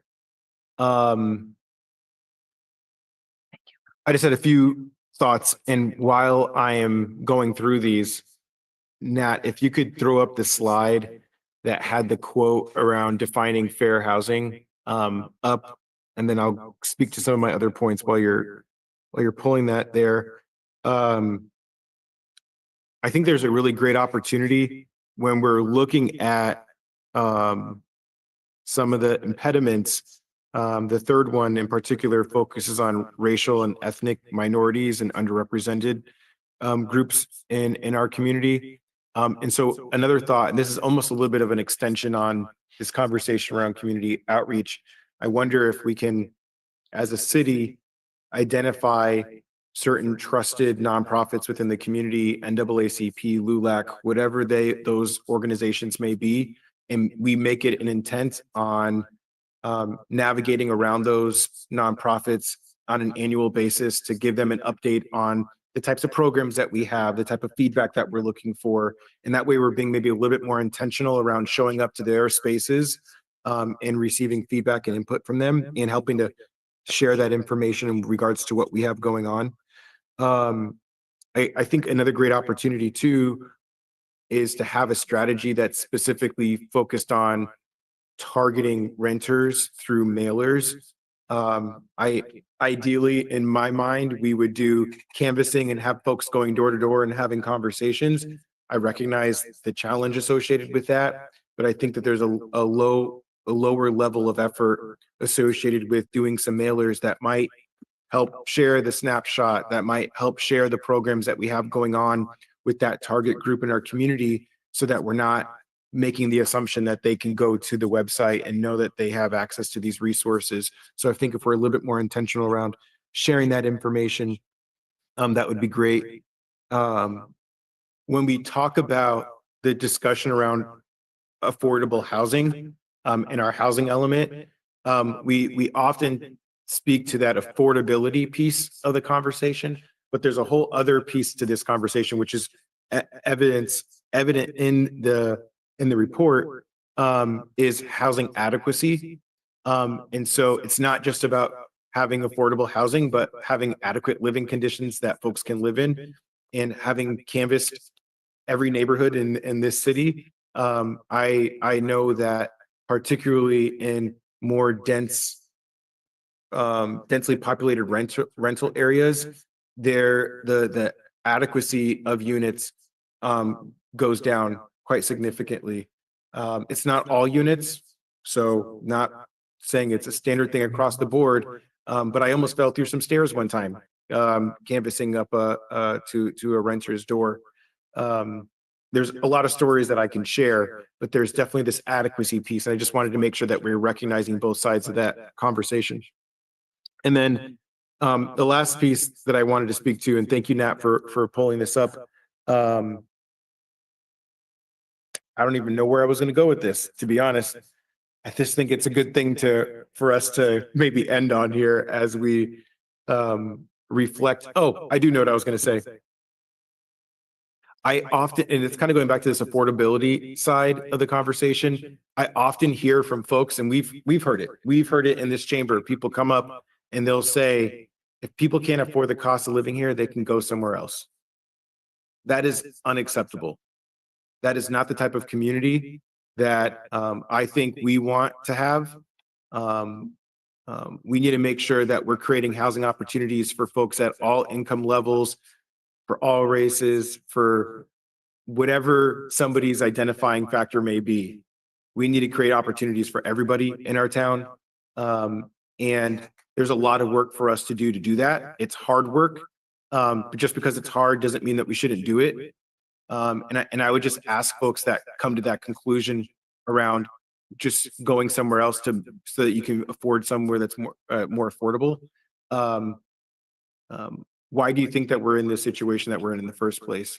Why do you think that folks that work in hospitality, that work in retail, can't afford the cost of living here? And what do you think that does to our community and the impacts to our community? It's not just about finance, it's about quality of life and about making sure that we take care of each other and look after one another. So I just wanted to end with that point. And with that, I'll go ahead and ask for a roll call, please. Councilmember Rash? Yes. Councilmember Barber? Yes. Councilmember Garcia? Yes. Councilmember Smith? Yes. And Mayor Williamson? That's a yes for me. Thanks again, Anastasia, for both of those. You did a great job presenting, and to the community and the council for your feedback and input on those items. With that, we are getting ready to adjourn to closed session, but we will take public comment on these items. So we have a few. There is closed session item number 11, conference with legal counsel, existing litigation pursuant to government code section 54956 TAC 9D1. There's closed session item number 12, which is conference with legal counsel deciding whether to initiate litigation pursuant to government code section 54956.9D4. Closed session 13, closed session conference with real property negotiators pursuant to government code section 54956 tech 8. And closed session number 14 is conference with agency labor negotiators pursuant to government code section 54957 tech 6 for labor negotiations. And that's with our labor team and MMIA, which is the Monterey Executive Management Employees Association. Any public comment? I'll check with folks on Zoom to use the raise hand function. And in the meantime, I'll check in the chamber. Anybody in the chamber wish to speak to any of the closed session agenda items?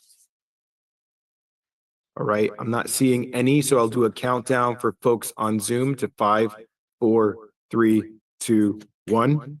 And none on Zoom. Thank you, everybody. We'll be back at 7 o'clock for our evening session. Thanks for being with us today.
Yes.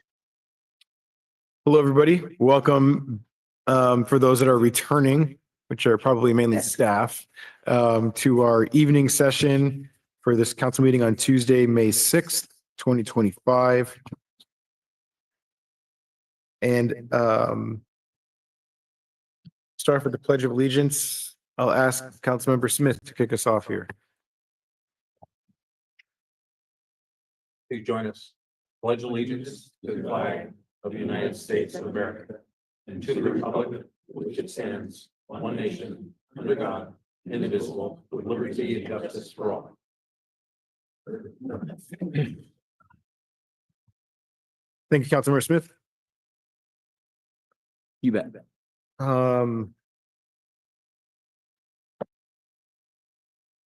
So before we go into general public comment, continuation general public comment, I just wanted to share with folks that we're going to table the sidewalk vendor discussion to the next council meeting. There's some additional information that we have to consider. So we're not even getting a presentation on it tonight. Council has not really much new information. Excuse me. So I just wanted to provide that on the outset. So if folks didn't want to hang around, we will provide an opportunity for public comment, but we're going to reduce the amount of time because we're not really considering it tonight. So if you want to save your comments for full consideration for that discussion when it comes back to our next council meeting, I just wanted to kind of provide that as a quick announcement before we go through the next few items until we get there. So that being said, we're going to open it up for general public comments. This is a continuation from the afternoon session. And just to remind folks, if you want, maybe come up and ask staff. We can't have a dialogue with the public on the council, unfortunately. So for folks that want to participate in public comment, we will open up the public comment period for folks to identify themselves. Once we have those folks identified, we will close off the public comment period, and then only those folks will be able to speak. So I'm going to check with folks on Zoom for anybody that wants to speak on general public comments for items that are not on today's agenda. You can use the raise hand function on Zoom. While you're navigating your way there, I'll check in with the chamber. If anybody wishes to speak for items not on today's agenda, if you can stand up to the left of the podium or identify yourself by raising your hand if you're in the chamber. So I only see the one taker. Anybody else? All right, so we'll close off general public comment for the chamber, and then I'll do a countdown for folks on Zoom to 5, 4, 3, 2, 1, and we have one person on Zoom. So we'll go ahead and start in the chamber and give you 3 minutes. 3 minutes this time. Wow. Well, I looked at my journal, 5-year journal, and I saw that it was exactly 1 year ago that I first spoke along with Rudy Rosales and Philip Laverty about what our city did on Dutra Street back in the 1950s. Nothing has happened. We're happy to be heard, to have a meeting with the city manager, but that is not the end of the story, I hope. So we have drafted a resolution that would be a very cheap thing to do that could be of help. And just to read from a couple of the 16 whereases that are there. Whereas on Dutra Street, there was the last Native American village in this area, where 5 to 7 extended families had lived on land owned by several Native American landowners since the beginning of the 20th century or earlier. In the 1950s, in order to build a fire station, a police station, and parking lot, the city of Monterey condemned homes and thus removed the people, destroyed the village, and submerged the creek so central to their lives.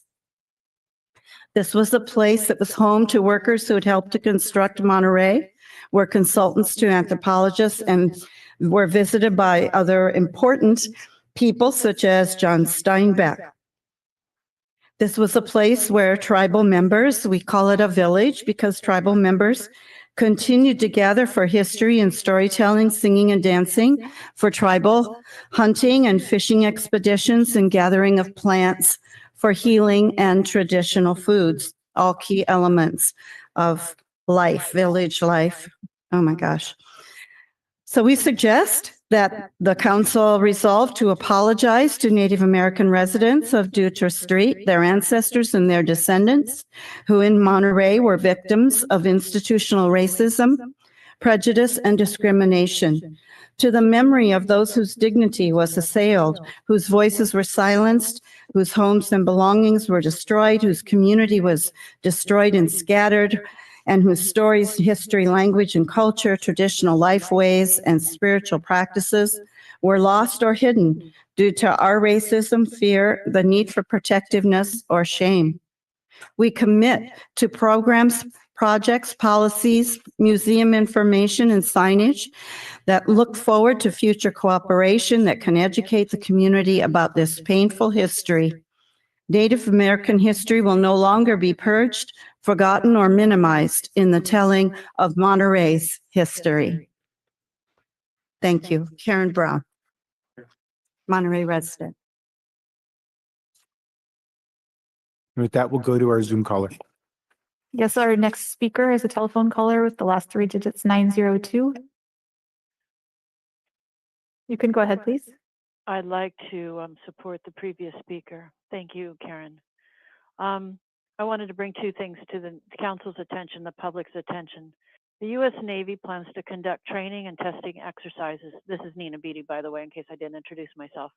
The U.S. Navy plans to conduct training and testing exercises at Monterey Bay and down the Monterey County coast with other branches of the military as part of its new and expanded multi-year Hawaii-California training and testing program. Navy exercises haven't happened here or at the Marin Coast since World War II. The Navy will use lethal, high-decibel active sonar and explosives, EMF weapons, 5G, and underwater autonomous vehicles and drones. In addition, they'll bring substantial pollution and noise. The Navy says training and testing in all naval capabilities, air, surface, and undersea, and all warfare areas. Short duration unit level events to vast, lengthy, complex, large force exercises. Those are the Navy's words. It is unknown if nuclear submarines will be involved. A Navy PowerPoint overview is in the California Coastal Commission's meeting video archives from April 11th. The Navy will give a fuller show in June to the Coastal Commission. To access the public documents on this project, look up Hawaii, California Training and Testing EIS to find the NEPA website and documents. The Monterey Bay is in very bad shape, extremely stressed. The news reports on the starving seabirds, dead whales up and down the coast, the cancellation of the salmon season. These Pentagon plans are bad news for the earth and ramp up tensions worldwide. The military will radiate the ocean and the air with high levels of radar, 5G, and sonar, exposing everyone to this harmful radiation all along the coast here and in Hawaii, humans, birds, and wildlife. This will maim and kill marine life from plankton and krill to sea turtles, dolphins, and whales. This is not safe or wise. Please oppose these exercises as inconsistent with the Coastal Act and inconsistent with preserving coastal resources and the climate. Secondly, homeowners got fire notices from the fire department several weeks ago. Fire inspections took place in July last year during summer after grasses dried out. This year, the inspections are starting 2 months early. Someone on my street smokes, throwing butts on the ground while they walk. Now we have to worry that it could cause a fire in the springtime. Right now, the city is pushing property owners to create flammable conditions and expand the fire season into spring. Please adjust the mowing requirements to occur when the grasses have dried out, because they already, though everything is green and full of moisture, people have gotten these notices and are obeying the city by mowing the green grass, and the unintended effects are that the mowed areas are dying and drying out, and dried vegetation is flammable. So would you please adjust the mowing requirements and move up these things to where they are actually needed, which is in the summertime? Thank you.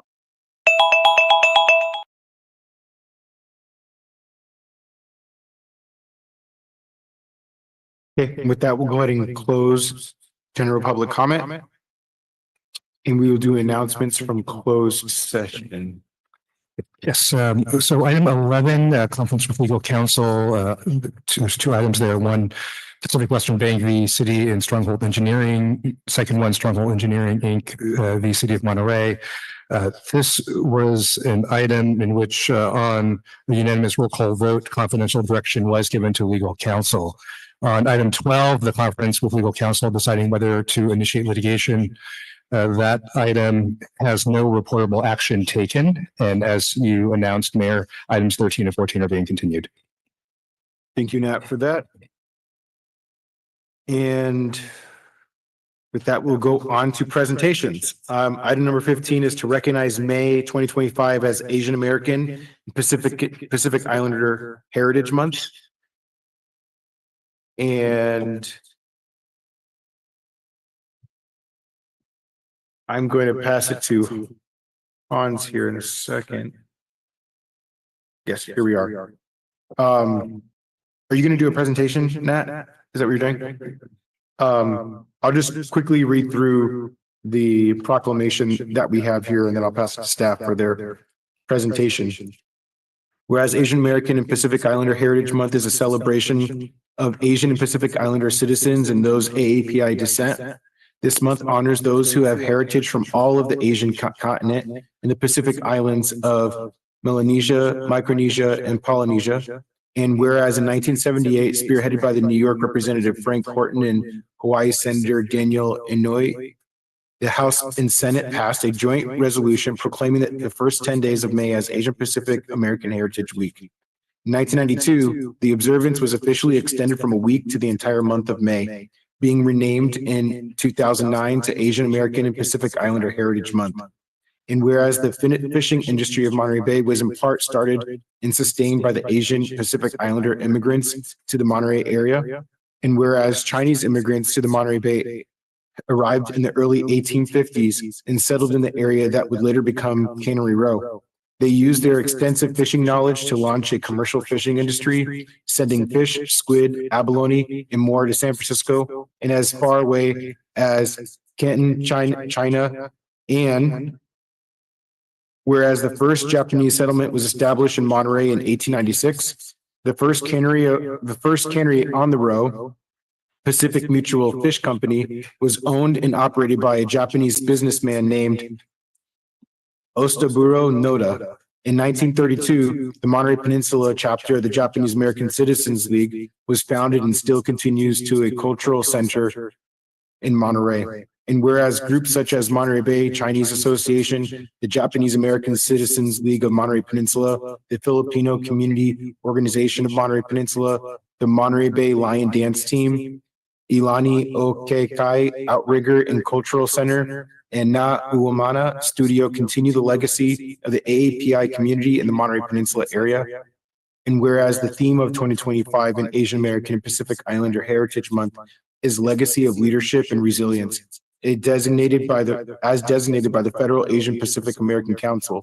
This year's theme honors the hard work of AAPI leaders who established a foundation for future generations to thrive and adopt. And now therefore be it proclaimed that I, Tyler Williamson, Mayor of the City of Monterey, on behalf of the City Council and citizens, hereby proclaim that the month of May 2025 as Asian American and Pacific Islander Heritage Month. So with that, I will pass it to Hans to Nat. Okay, thank you so much, Mr. Mayor. And I only have 7 slides, just a couple of highlights about AAPI history here on the Monterey Peninsula that you've already mentioned. The first one is that Point Maloney's in Pacific Grove, many of you are familiar with, is believed to have been founded sometime in the 1860s to house Chinese immigrants who came to California during the gold rush. And the Chinese established the area's fishing industry, pioneered fishing here on the Monterey Peninsula and in the bay, catching abalone, mussels, oyster, and squid. And in 1882, the Chinese Exclusion Act was passed, barring Chinese from immigrating to the U.S. But by 1899, the village was indeed thriving, and Chinese Americans would come from all over to purchase goods. And sadly, there was a suspicious fire that decimated the Chinese fishing village in 1906. Some other highlights on history, some of the remnants of the Asian history is shown here with the Maccabee Beach mural that depicts scenes of Chinese fishermen on their boats. And as well as the cannery history here. In 1869, the first Japanese settlement was established. And one of the pioneers of the canning industry was Otosaburo Noda. He was born in Japan in 1866, immigrated to California, and moved to Monterey in 1895. He worked for the Pacific Improvement Company, which later became the Pebble Beach Company. And he established the first cannery here in Monterey County, the Monterey Fishing and Canning Company. They canned abalone, salmon, sardines, and sold the cannery in 1907 to the Pacific Fish Company. And by 1920, 9 Japanese abalone companies were operating out of the Monterey Wharf. So that's interesting. Also, before World War II, the majority of businesses on the Monterey Wharf were Japanese owned, including fish markets and abalone processors. When the Monterey, California sardine fishery began to dominate the bay after 1915, Japanese sardine fishermen made up about 20% of those fishers. And in the 1910s and 1920s, lives of the Japanese Americans on the Monterey Peninsula centered in downtown Monterey. And many Japanese businesses flourished. There was actually a Nihon Mashi, also known as a Japantown, here in Monterey in downtown. They had fish suppliers, hotels, restaurants, grocery stores, gift shops, art goods, shoe repair shops, general stores, dry cleaners, barber shops, and more here in downtown. And the Japanese Church of Christ, which was later renamed El Estero Presbyterian Church in 1941, brought families together on Sundays.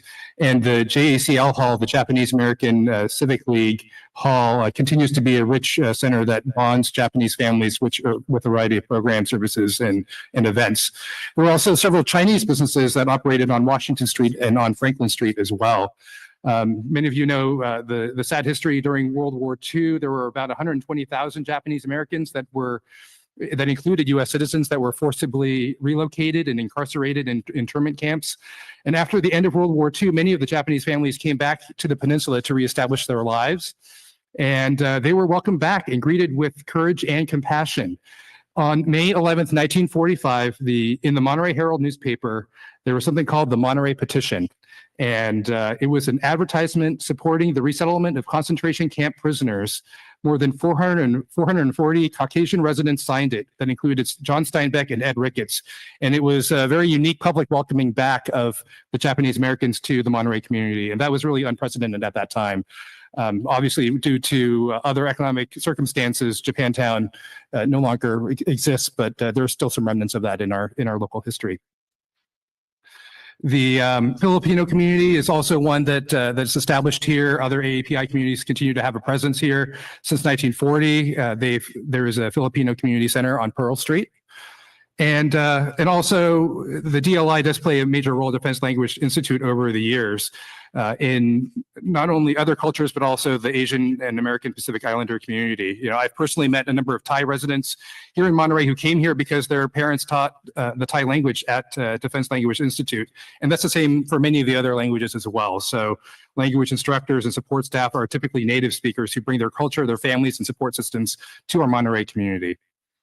And again, as you mentioned, the theme of AAPI month this year is Legacy of Leadership and Resilience, and appreciate Council's support in celebrating Asian American and Pacific Islander Heritage Month here in Monterey. Thank you.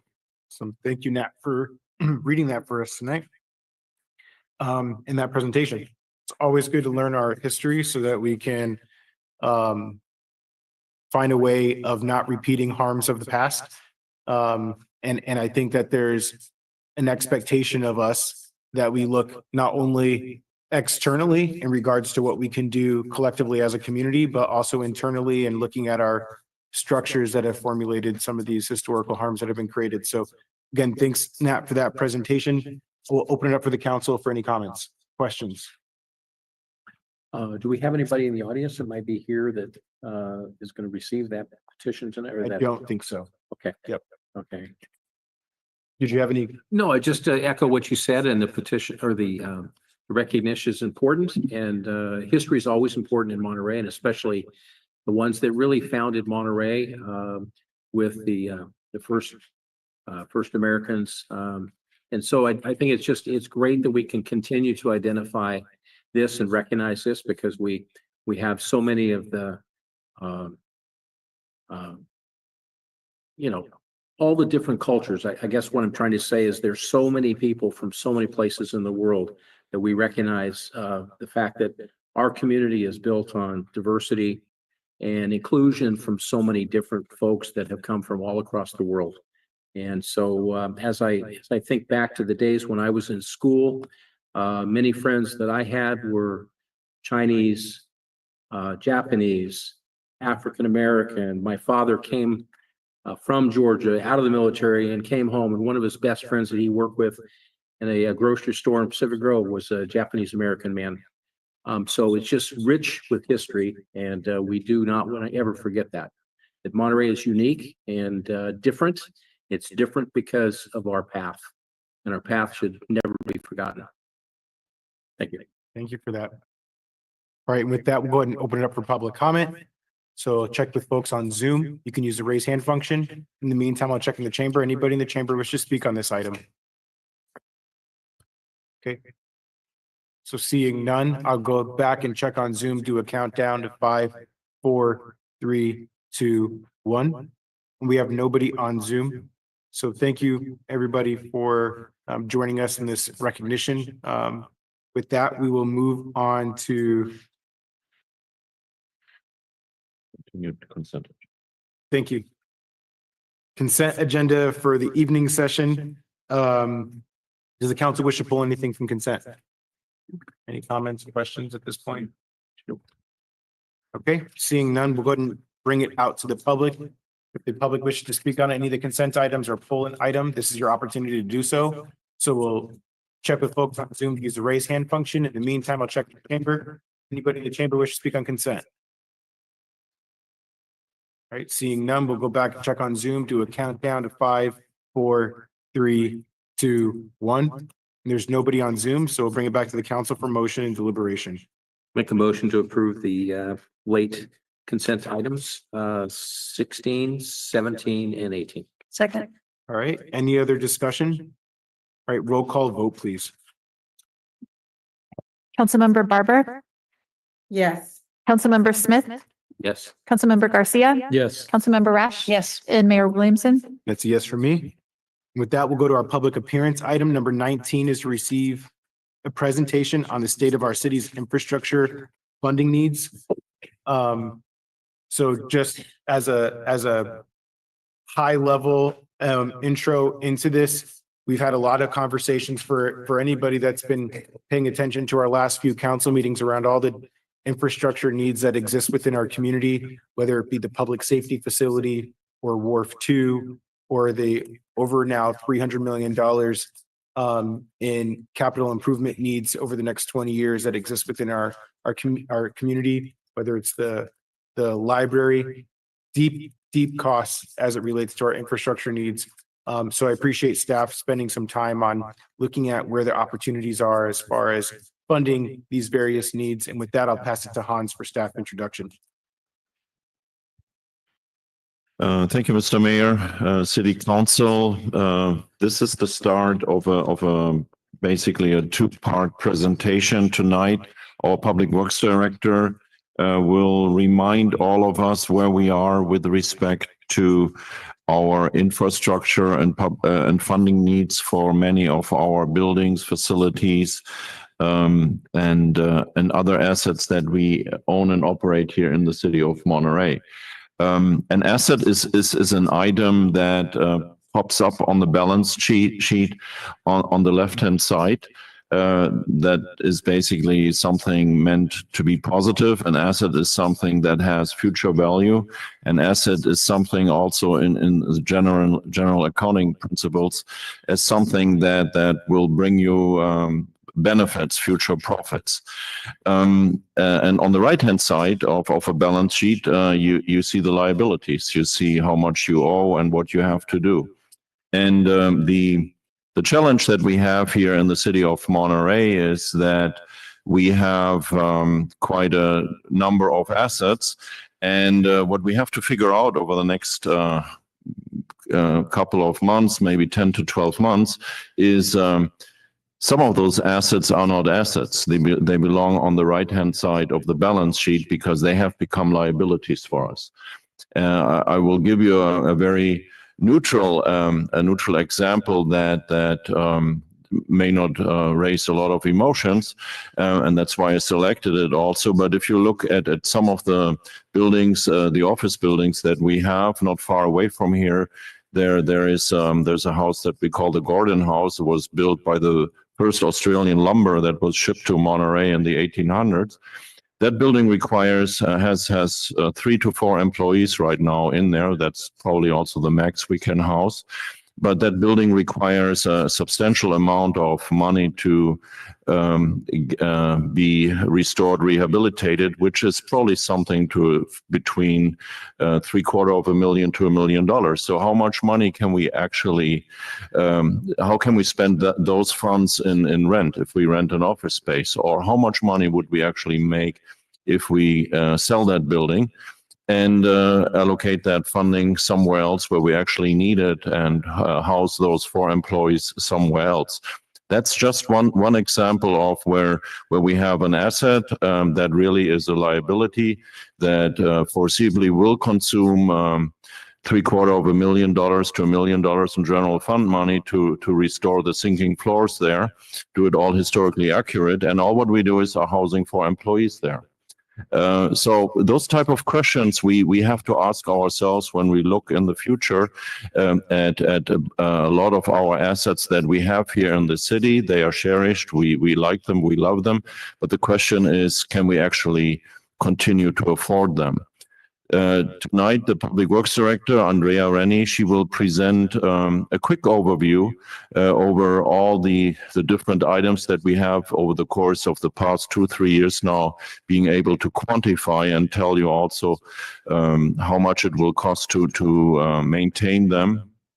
And then the part 2 that I mentioned in my first sentence will be in 2 weeks when our finance director then will tell us exactly how easy it will be for her to find the money to fund all those things that we are doing, and we're really looking forward to that. And it will involve lottery and casino winnings in order to get there. So we will see from Rafaela then in 2 weeks what are actually the realistic opportunities that we have to fund some of those items. And again, the council has tasked us over the course of the past 12 months to look at the future and to come up with certain suggestions, ideas, and how we can reinvest into our infrastructure. And again, in 2 weeks, hopefully, we will present some of those options. And of course, we are also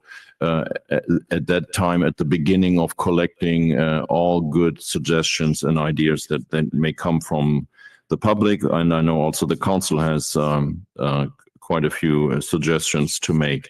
So without further ado, I will ask Andrea to start the conversation. And again, I promise you it's not a long presentation. I promise you also it's not filled with a lot of pictures because you saw all them already where we are. It's really a bottom line upfront presentation. So with that, let's start. Thank you for the introduction, Mayor, council members, members of the public in the chambers and at home. Good evening. And I hope I have more than 3 minutes for the presentation.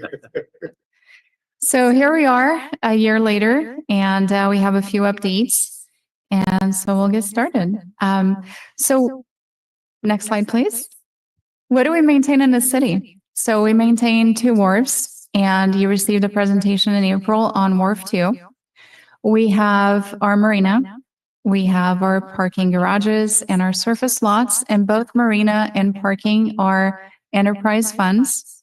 We have what we call right-of-way. So this is all the roads, the street lights, the signalized intersections, sidewalks, curbs, everything that goes in the right-of-way. We have our stormwater system. We have our sewer system, and the sewer, we did get a raise in the rates, so we're doing good in sewer.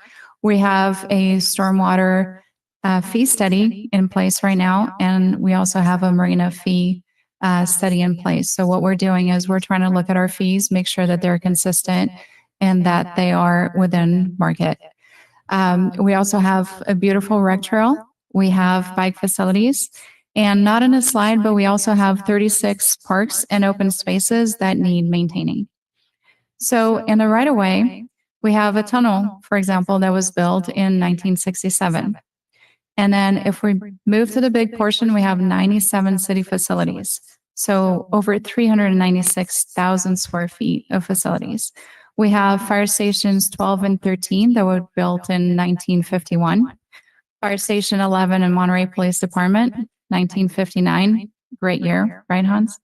The library, 1952.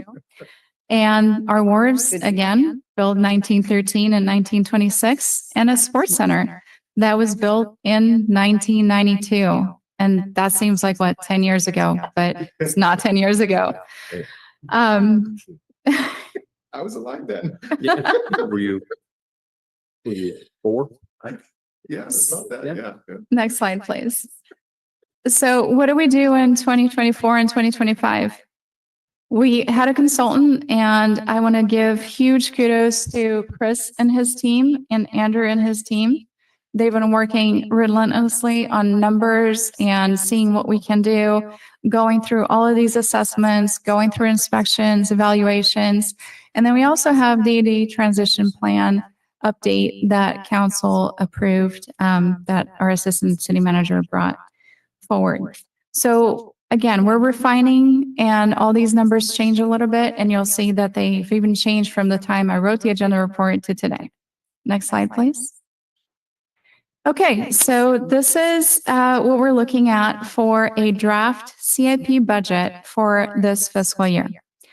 So I want to make a note that all of the funds that you see, with the exception of the general fund, are restricted funds. I also would like for you to take a look at how much available general fund there is for CIP. So we don't have general funds available for CIP this year. We had $2.5 million last year. We don't have them this year. So last year, what we also did is we implemented a 5-year CIP so that we could look ahead and show what the priorities are and how we do prioritize some of the projects and the funding. Next slide, please. This is a recycled slide from last year because we don't have adopted budgets for the other cities yet. And this was showing that at $2.5 million of general fund, we were spending about 2.3% of the entire general fund in CIP. If you look at other cities, Seaside to San Luis Obispo, you see that they range from 13% to 25%. Next slide, please.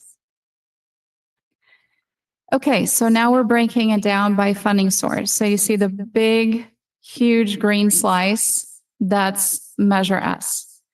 So right now, general fund being 0, 100% of our CIP program has restricted funds, and 75% is Measure S. Measure P was approved by 74% of voters in November 2014. We continue with Measure S. That was approved by 82% of the voters in November 2018. And that has been just such a huge improvement in the investment in our roads. And I'll talk about it a little bit more in the next slides. Next slide, please. So as we're looking at restriction and funds, and keep in mind, please, that this was just a way of trying to show what funds can be used for what.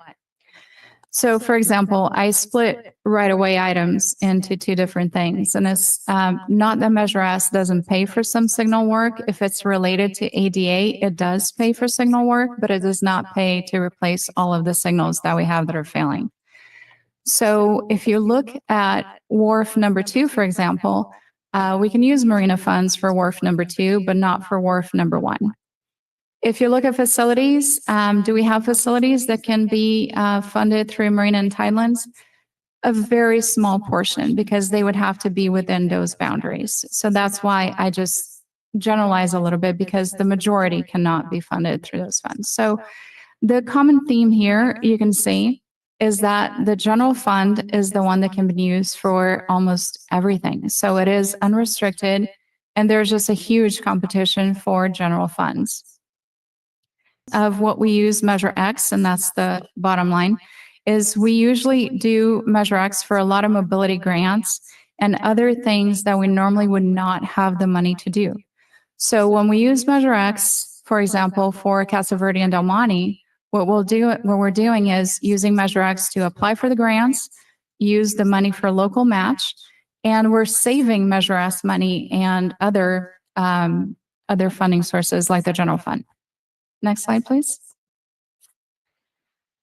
So Measure S sunsets in March of 2027, and you can see that there's a big reduction in CIP funding. And this graph took into consideration, it was an assumption that we would have $2.5 million of general fund moving forward, except for this year. But Measure G sunsets in July of 2029. So that will affect the general fund and how much general fund we have for CIP.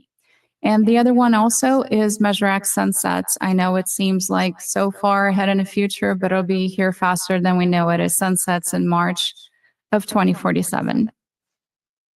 Next slide, please. So the great news, there's always great news. Starting in fiscal year 21-22 through fiscal year 23-24, reserve funds were established, and this slide shows the balance of these reserve funds, the contributions for this fiscal year as of today, and the goal of these reserve funds. So what are these reserve funds for? They're just absolutely critical for equipment, major projects, urgent needs. And at some point, these reserve balances are going to be really important, for example, for a renovation of the conference center, so it stays current and stays competitive. Next slide, please. Okay, so this is one of my favorite graphs because so I'm just going to use this one as an example, but it can be used for a lot of different things. So if you look at the pavement life cycle, you can see it goes from red all the way to green. And when we started on Measure S and P, we were at the red dot. So we were at 54. We were at risk. And thanks to Measure S and P and the support of everybody, we were able to get to 80. It's outstanding. We're in the 90th percentile of the entire Bay Area. Other cities are struggling right now with PCIs that are very low and they don't have a source of funding. And we're doing really well. But what happens if we stop investing $5 to $6 million in our streets? Then we're going to go right down the curve. And then the dollar that we could spend is now going to cost $5. And it's just going to get more expensive. So facilities, the facility condition index works a little different. So the lower the number, the better the condition. But if you just look at the colors, it is kind of the same thing. If you invest on that green line before it gets really expensive, you're able to kind of shift that curve so that you buy yourself more time. And even though our crews have done an outstanding job of trying to maintain and repair, we all know that equipment, roofs, everything has a finite life cycle. And at some point, it's going to need a full replacement. In 2011, the council back then received a similar presentation to this, and they talked about the status of the city infrastructure. That became the catalyst for Measure P. And so we're hoping that we can show you how we got here and what we still have to do. Because again, Measure P and Measure S really helped us to go from 54 to 80. Next slide, please. So I know you're probably going to look at these slides and go, oh my gosh, the numbers changed again. Yes, they did. So I'll tell you why they changed. So the original numbers from the agenda report, 2025, the 1 to 5, the number was $117 million. 6 to 30 was $221 million. Total, $338 million. Why did these numbers change? Because we looked at a couple of different things. Can we shift some of the costs from years 1 to 5 to 6 to 30? Can we push it a little bit? What things can we push just a little bit? The other thing that we did is we looked at the 1 to 5 and we said, okay, let's nitpick this a little bit more. Are we talking about the gold standard? Can we do a bronze standard? We didn't go to the tin can standard, but we stopped at the bronze standard. And we said, okay, we can do that. And then we also added placeholder numbers for some of the historic facilities that we didn't have numbers for. Excuse me. So again, this is a living document and it'll keep changing as we keep refining. Next slide, please. So I wanted to condense in one slide what our funding challenges are. I did not include parking and marina, their enterprise funds. I did not include sewer. We have raised the rate, so we're doing well. We have for our stormwater system, we're going to look at the fee again. So what are we looking at? We're looking at $49 million in the right of way, and that does not include the yearly maintenance that we need to do. For the wharves, when we look at $18 million for Wharf 1 and 2, the $51 million is from the presentation and the straightening of the wharfs that we need to do. Also does not include the $800,000 that we need to spend every year to maintain Wharf 1. Facilities, you'll see a little bit of a difference from the number that's in the agenda report. And the difference is because I split the ADA costs out of just the facilities. So if you only look at facilities alone without the ADA costs, you're looking at about $19 million for years 1 to 5. And ADA costs are $8.9 million for buildings and about $8.8 million for parks. Next slide, please. So what are our other funding strategies? We have leverage Measure X, Measure PNS, and NCIP money to a lot of grant funding. We are applying right now for a grant funding for Wharf 2. It's a really large grant. It would be fantastic if we got it, but I do have to say that the chances are pretty slim. We're going to do our best, and all the work that we're doing is work that is very important. It's design work, it's assessment work, but it's a long shot. And so we really can't rely on grants for sources of funding. As much as we try to get grants, it's just not reliable to count on them. You can't do your budget and then you're short budgeted, and then like Hans mentioned, go play the lottery, go get a scratcher to balance the budget. So, okay, next slide, please. All right, so if we're looking at other unfunded initiatives and future projects, so those are the things that we mentioned before. We had a presentation on public safety facility building. We're looking at around $160 million. A new fire station on Highway 68. Maybe a new library, electrification, and that includes electrifying our fleet as well as charging stations, undergrounding utilities. And I use sort of a reasonable number, mostly for maybe high fire hazard areas and exit routes out of the city. Sea level rise, North Fremont Lighthouse downtown specific plans that council has approved. And so if we look at these other initiatives, and please keep in mind, these are very rough order of magnitude, we're looking at over $1.3 billion. Next slide, please. So I know this is a lot to process, and I hope that I was able to simplify a little bit, and get all these complex pieces into a short presentation. And if you ask me what my biggest concern is that we don't kick the can down the road to the next council, the next public works director, the next city manager. I think that the really good news is that we have transparency.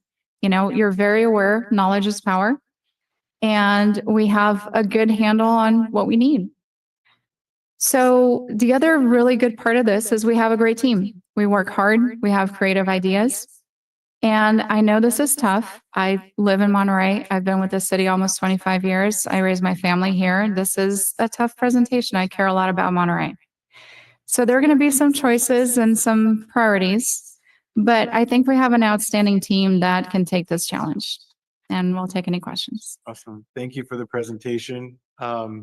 It can feel a little bit like a wet blanket, but you nailed it on the head. The fact of transparency and not continuing this model of kicking the can down the road is exactly, I think, the value of this council. Hans, I saw you.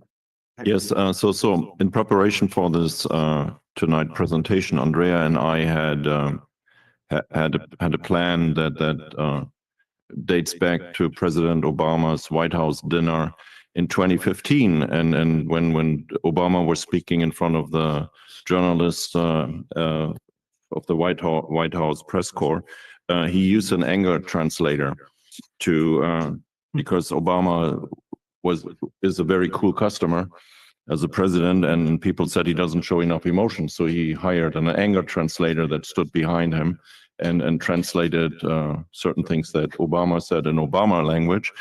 And so I'm not the anger translator for Andrea tonight. But I'm Andrea's amplifier, her AA, for that, because things have to be said in a way that you, the mayor, already took some of the words out of my mouth, because we have to make decisions, Mayor. You're absolutely correct. And those decisions have to be widespread. It's not just a simple financing problem that we have. It's not a financing problem where you can say, let's raise the sales tax.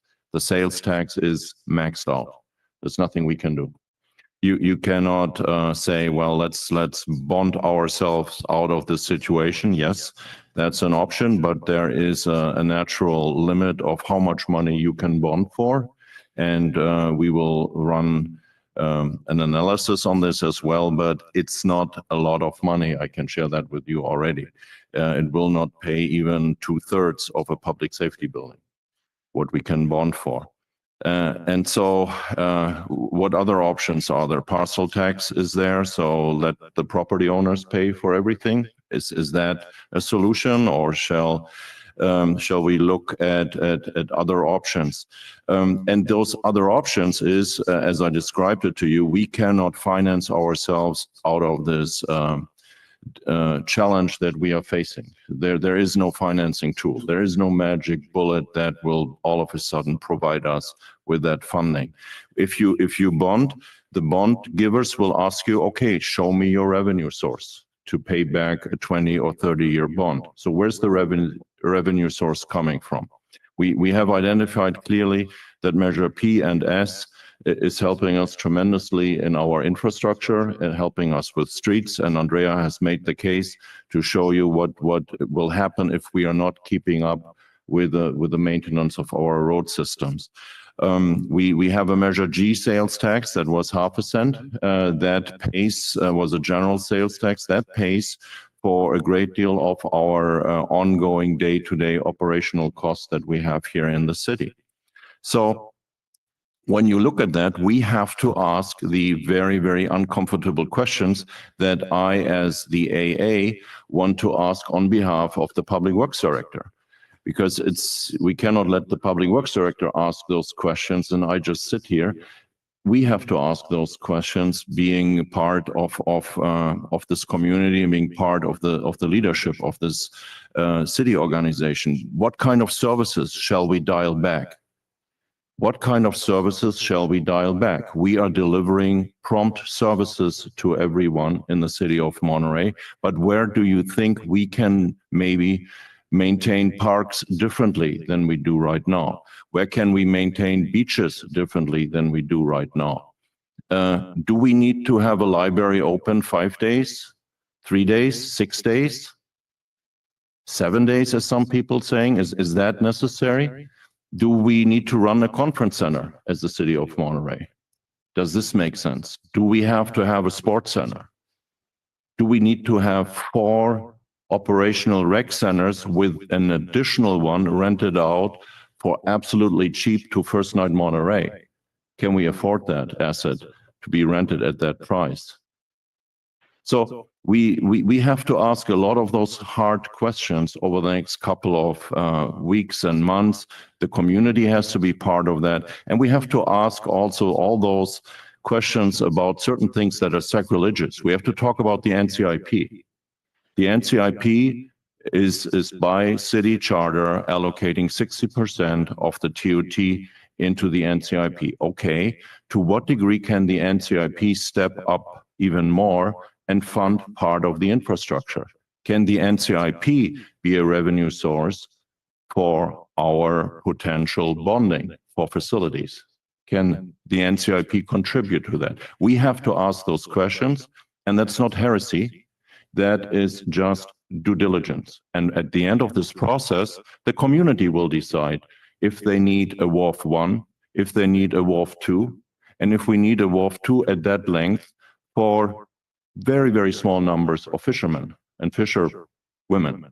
So do we have to ask those questions over the next couple of months and also years. This will be uncomfortable conversations, and as the leaders of Monterey, you, the council, will make the right decision. I have no doubt in my mind that the councils always make the right decisions, and you heard me say this on one-on-ones with you always, that this is one of the principles I fundamentally believe in. Then in that the council always comes out at the right end. All council's decisions are wise decisions. But we can and we must confront all those uncomfortable questions. There's nothing out there that we should not turn over and look at, and there's nothing out there that should prevent us from then addressing those questions, listening to each other, and then come up with solutions. And so that is my little excursion into the AA of Andreas Amplifier. Thank you, Hans, for the additional comments there. I would just add, there's all the other additional things, asks out there from our community. I know one of the things that the council in the city has heard a lot of is the city taking on the repair of sidewalks that are adjacent to property owners. The amount of costs associated with that, on top of all the other infrastructure needs. And as much as that might sound like a great idea, how do we do that? How do we fund that? So lots of questions. I will open it up to the council. Are there any questions at this time? Please. I do. So Andrea, you mentioned, no, I think it was Mr. Usler, absolutely no more give in the sales tax. We're at 9.25. Yes. We can't go any higher? There's an exception where you can ask the state to say, can we raise the sales tax because we are so extremely poor and we don't know what we are doing. I don't think that would be possible here. Yeah. Okay. Thank you. Any other questions? Any other questions? Dr. Barber, I saw. Yeah. Yes, I just have a quick question, just trying to get some clarity on some things. I know I've heard SB1 and some of those that were named before. Are we using any of those, like the Caltrans, SB1, and then I think some of the CDBG, I understand, depending on if it's in the low to moderate income neighborhoods, can be utilized for some community infrastructure. So I'm just curious whether we're utilizing any of those funding. Yes, SB1 and gas tax are always utilized in our CIP every year. Okay, and so what about Caltrans and the CDBG? Caltrans, we have grants through Caltrans, but we don't receive money through Caltrans. Okay, so those grants can't be used for some of the infrastructure or sought after for that? We do apply for grants, yes. And all the grants that we get, they are specific to the different projects that we apply. We continuously apply for projects, and that's when we get, for example, our local road safety plan was a grant from FHWA. And then Del Monte Casa Verde is a grant that's administered through Caltrans, and it's a highway safety improvement program. Okay, excellent. So are there any more, like, can we squeeze it, the Caltrans anymore as far as like, we do. We apply for absolutely everything that we are able to. In fact, any community that does not have a local road safety plan will not be eligible to apply for a highway safety improvement program. So we apply for the first round so that we can make sure that we keep, we are competitive in Right. applying for any Caltrans grant. Yes. Excellent. And so I know we were talking about CDBG tonight. I'm just curious as to whether that could be utilized. Not that that's like they said earlier, it's not one answer, it's not one silver bullet. I'm just asking questions right now to gain perspective. So the CDBG, my understanding is it could be used for some of the infrastructure in low to moderate income communities. Is that correct? And if so, is that something that we could utilize? Yes, I answer for Andrea. It's CDBG funds are funds from the federal government, and they are limited, and we can use some of them for improvements in parks and in disadvantaged neighborhoods in certain areas. So yes, that is a possibility, but we are really talking about small amounts of funding in certain areas that we can use. Tonight, you heard that we have $250,000 in CDBG fund and about $1 million, give or take, in program income. Most of the money should go to housing, but there is a portion that we absolutely, Dr. Barber, can allocate to infrastructure improvements, and we have done that in the past, and we will continue doing that. The base is just a very small amount of money when faced with a large challenge we have. Right. And if I may add one more item, we're doing good with the road resurfacing and the road reconstruction. Different funds are there, like you said, Dr. Barber. SB1 is there, gas tax is there, Measure X is there, HUTA funding is there, as well as Measure P and S. So that helps us very, very well. Where we haven't had a good revenue source is to replace the failing traffic signals that we have. Intersection is, I don't know, is it now over $1 million with 4 corners there to replace is $1 million. We have 56 or 58 signaled intersections in the city of Monterey. And so we are looking for funding there, but the roads are fine. As Andrea pointed out, the sewer with the most recent sewer analysis and council action to adjust the sewer rates. We are good for the sewers with the sewers as well right now. So that's positive news. Storm drains, we are okay with respect to the capital improvement through Measure P and S, so that is a check mark as well. But where we are not good in funding is the need for our city facilities, for the large scale items like the tunnel, the wharves, and other mega facilities that we have and operate. So that's where we have to find funding. And yes, last point, we are applying for grants also that are affecting harbor and marina facilities to basically play on all the grants. We went with Congressman Panetta right now for $2 million for an earmark of allocation as well to help us in certain areas. So we will continue to be there, but as Andrea pointed out, grants are very, very hit and miss, and you may not always get the money at the time when you need the money. Of course, thank you for that answer. But yeah, I know that there's smaller percentages, but it's like, you know, when you're budgeting, trying to find money in the budget to buy the new car, you look everywhere to figure out where can you be able to parse it from. And so that was my question for that one. But also, I know this was brought up when we were talking about the facilities for fire and police coming together and possibilities of different things that were needed in the city with the infrastructure. Since specifically for the fire part, I think it was brought up about since fire services more than just City of Monterey, whether there's a way we can be able to collaborate with some of the other cities and trying to get some of this funding as well, especially for those types of things that are going to be directly related to fire and safety.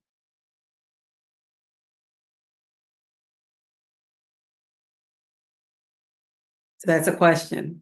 Okay, I'm sorry, Dr. Barber. So the question is, can we consolidate fire services or? No. No, I'm sorry if I missed that.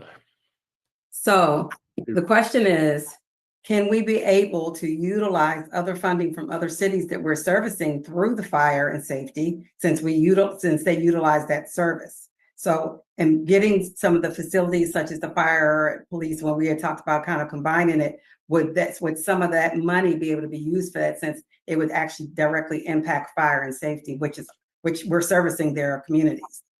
To a certain degree, yes, because we are recovering part of our headquarter costs through our contracts we have with the cities of Carmel and Pacific Grove. So they are paying for our cost of operation their fair share with respect to our administrative staff and the fire headquarter, our fire prevention officers, etc., etc. So yes, there is already that calculation in there, and we also are we have revised our overhead charges 2-3 years ago with a separate study, which is now coming up to bear some fruit when we enter into a new contract with the city of Carmel to include ambulance services. Our overhead charge will go up to 16%. So yes, there are opportunities to delegate some of those costs, but every city, Pacific Grove, Carmel, as well as Monterey, we cover the cost of our own fire station. So there is not a way of connecting with Carmel and PG to help us pay for our own fire station, but they pay for the fire headquarters. Absolutely, they pay their share there. Is that does it answer your question? Did I get it right? So yeah, you're answering it. Yeah, I'm still thinking and have other questions, but I'll hold it there for that part. As far as public-private partnerships, have we looked into any of those? Again, yes, we're using every key on the piano to find funding. Absolutely, but there's only so much that we can harvest when you're confronted with the numbers that Andrea has presented to us. There's only so much you can find through public-private partnerships. It's mostly the other way around, that the other ones want money from us, you know, and in a little moment, we'll talk about the special events program that the city of Monterey funds every year with $100,000. That's something I will propose to take out of the budget for next year, because we cannot afford to sponsor events that we have sponsored in the past years. So we have to make choices, and again, we are trying to hit every key on the piano to make sure that we see all the opportunities. And thankfully, also we have a community that sends us a lot of proposals, that when they hear about grant opportunities, and every single one that we are getting, we are going after. So if we haven't heard about that yet, we are exploring that. Just today, Ned sent me a response about a public safety building that we explored an option that was presented to us from someone in Washington, and the answer is no, not really. So again, we're going after every suggestion that we get, Dr. Barber, and we're grateful for those suggestions, because now and then we'll find money there as well. Okay. Thank you. Councilor Smith? Yeah, thank you very much for the presentation. I want to go back to, I think it was a line item on Wharf 1. Annual costs they're listed about 700,000 annual costs for repair. But there's been other repairs that have been identified that we need about 6.2 million to address some immediate needs. So is that entire amount of 700,000 for the annual operation taken out of Tidelands? Or is some of that coming out of general fund? So for Wharf right now, we had Wharf 1 Yeah. for the next 5 years. We talked about $6 million and Wharf 2, $12 million. Being that we looked at the $50 million in a long run. So right now, our CIP has consistently allocated about $350,000 a year of Tidelands to wharf repairs. Okay. And so I guess the real question here is the Tideland funds balance we saw in Rafaela's report with a programmed drawdown annually of, is it 350 for each wharf? Or 350 total, I'm sorry? 350 total per year. Total. Okay, because it says the annual in the agenda report says the roughly 700,000 in annual operations. Is that to increase the annual operations to be able to fulfill the need of the 6 million? So on years 6+, we're saying that we need about 700 a year to keep it. And then Wharf 2, you know, it would be a minimum of about $1 million. So if you're looking at both wharves, we would realistically need $1.7 million in investment, and that's to keep it in the poor condition. Right. And I was just focusing on Wharf 1, Mhm. but it's the number of 700,000 is the anticipated number to keep us where we need to be in an annual operation number. Yes, Not what we're spending now on an annual correct. operation. Thank you. Okay, It is good. what we need to be spending. Okay. Yes. Okay, good. And if we've programmed in anticipated balance of Tidelands and anticipated revenue going into Tidelands, you're factoring in and coming up with a number of annual operation. Do you foresee that the Tideland funds will continue offering enough for the annual maintenance of both wharves going forward? Or is there a shortfall in the Tidelands to provide that annual operation need of both wharves down the road? Yeah, so we, the available CIP, we rely on finance to give us the available money Yeah. for CIP that year. Mhm. And I know that Rafaela had worked on projections. Okay. So I don't know if you want to talk about that on the next meeting that we're doing, Yeah. potential funding. We Yeah, can we'll probably save it. come back. Yeah, Mhm. we'll save it for the next meeting.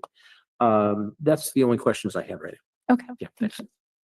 Okay, with that, we will take it out for public comment. Can I have one? Oh, please, go ahead. question? Where'd it go?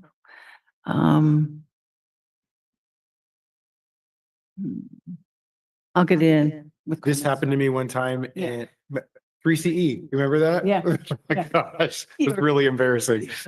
Happens to everybody. All right, we will now go out for public comment. Sorry, my brain is going a little bit slow today. So we'll start on Zoom. So for folks on Zoom, if you use the raise hand function, and while you're navigating your way there, we'll check in the chamber. Anybody in the chamber wish to speak on this item? Anybody? Anybody have a check you want to offer us? We have a taker. This is like bingo. All right. I wasn't paying for speakers. I was asking for a big check. You're wanting to speak on this item?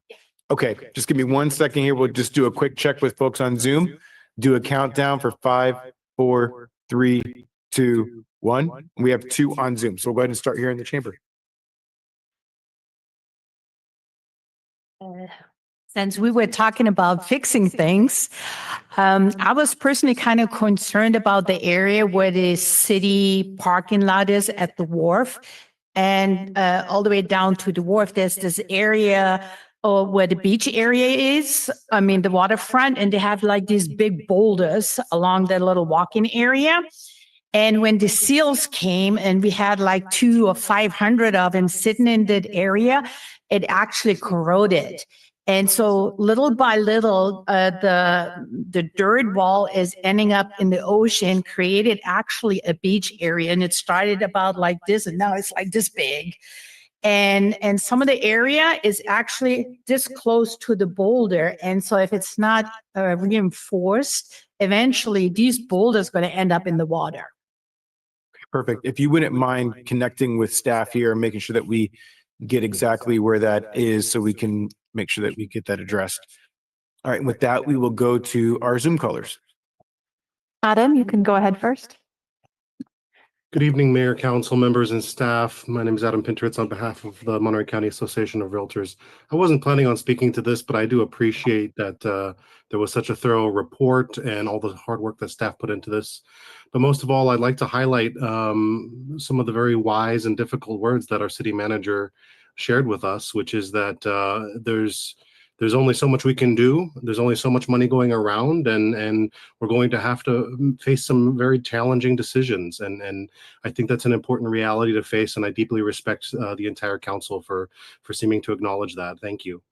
The one last thing I want to leave with is appreciation that the city manager also mentioned that bonds cannot on their own solve this problem.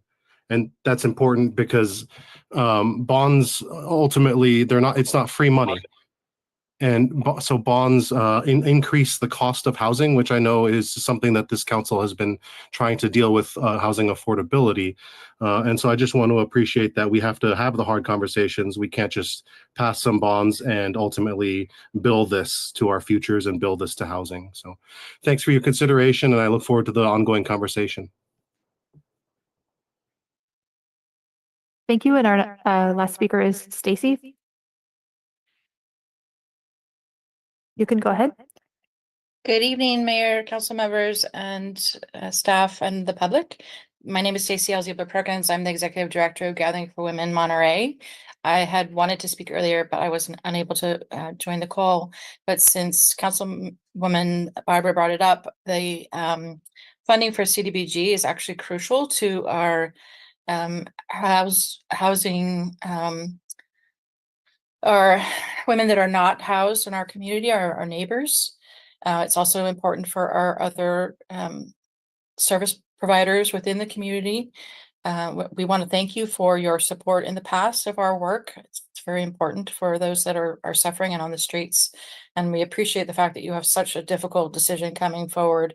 So I want to commend you that you're having this conversation, and thank you for your past support, while still hoping that you will support the critical programs that Gathering for Women and other nonprofits in the community are doing at this time. Thank you so much. Awesome. Thank you for all those public commenters.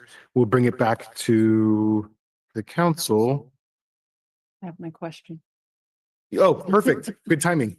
If we gave up, I think this is for you, Mr. Usler. If we gave up the Sloat Memorial area, did I understand when we did the presentation that has been rezoned so that it would always be fill in the blank? It would not be developed. Yes. So you're asking me if we're giving up the Lower Presidio lease, would there be anything happening to it? No, nothing will happen to it. Okay. And that was at that presentation, that was Yes. presented as a liability. Yes, it is. So, I mean, if there's nothing we can do in terms of rearranging our money, or very little we can do, then we're at the point of getting rid of assets which are liabilities. Yes, but Councilman Marash, keep in mind, please, this is just a lease, and our ongoing costs there are not really large. What we pointed out during the presentation, that the United States Army, as the owner of the land, has approached us to come up with larger capital improvements to stabilize the Presidio curve. That was that brought up our alarm bells because again, being just the custodian, doing a little bit of mowing and maintaining the restrooms there cost money. Absolutely correct, and every dollar counts. But if we just give them the land back, it will not really. It will make a difference. Absolutely, yes, but every little dollar helps. Absolutely, you're correct. I hear you. Yeah. Just because we don't incur another $1.5 million to fix the wall Yes. doesn't mean we have $1.5 million. Yes, Got it. right. I have a quick question. I thought that when we had previously presented this, that we were looking at 1 to 20 years. And then this report has, and as has been reported today, goes to 30 years. Did that change, or did I just somehow mix up my numbers? No, you're correct. Okay. So there are some things that we just needed to look at. And again, that 20 to 30 years, it probably doesn't make a lot of difference now because the cost escalation alone, Sure. it's an unknown, right? So we're just trying to create a range that's not 6 to 8 or 6 to 15. So if you look at 20 to 30, I mean, past a lot of that is just really a guess. Yep. But you're correct. And then is there a report that's publicly available that helps break down the costs associated with all the projects that are in this? Is it updated from what we had from last year? No, we still have the report from last year that we published, I believe, in August last year, May. in May last year. So that is the latest we have right now. We will look at updating the latest numbers, of course, at one time. But how did we get from those numbers to this number if there's not some type of report that we use to drive the numbers that we have for today's presentation? There are a lot of different spreadsheets and numbers and things that are feeding into different amounts. And that's why it's changing all the time, because we'll have, for example, Chris's team is working on some of the facility things in the sports center. Andrew's team is working on some of the signal and pavement. So there's just, again, if you're watching the spreadsheet, it's a living document. It's changing. And then, Mr. Mayor, what I was referring to was a 4 to 6 page brochure that we published after Andrea's presentation last year to also make sure that we have that documented where we were. So I was referring to this shorter handout when you asked for the report. So I misunderstood you there. okay, I'm trying to keep, I'm going to try to keep moving forward here. Thank you for that. Where was I going to go? You spoke to like gold, bronze, or tin can, and partially why I'm asking these questions is because it would be helpful for somewhat of a range, particularly on these larger projects, to be provided to the public, so that way we as a community can decide, do we want gold, bronze, or tin can for some of these things? And as much as I appreciate staff really trying to figure a way to make this all work, I think having public input in regards to consideration of those factors, I think would be helpful. Yes. So I can, Chris, please let me know if I need to add something. So mostly it was a lot of the painting and some of the exterior treatments that we needed to do. Although in a report, we do talk about how important it is to also keep the exterior of a building. It'll last longer. So a couple of the things that we pushed were painting. Did you have a couple more things that I missed, Chris, or if you want to come to the... I see your hand too, Dr. Barber, so I'll make sure I get to you next.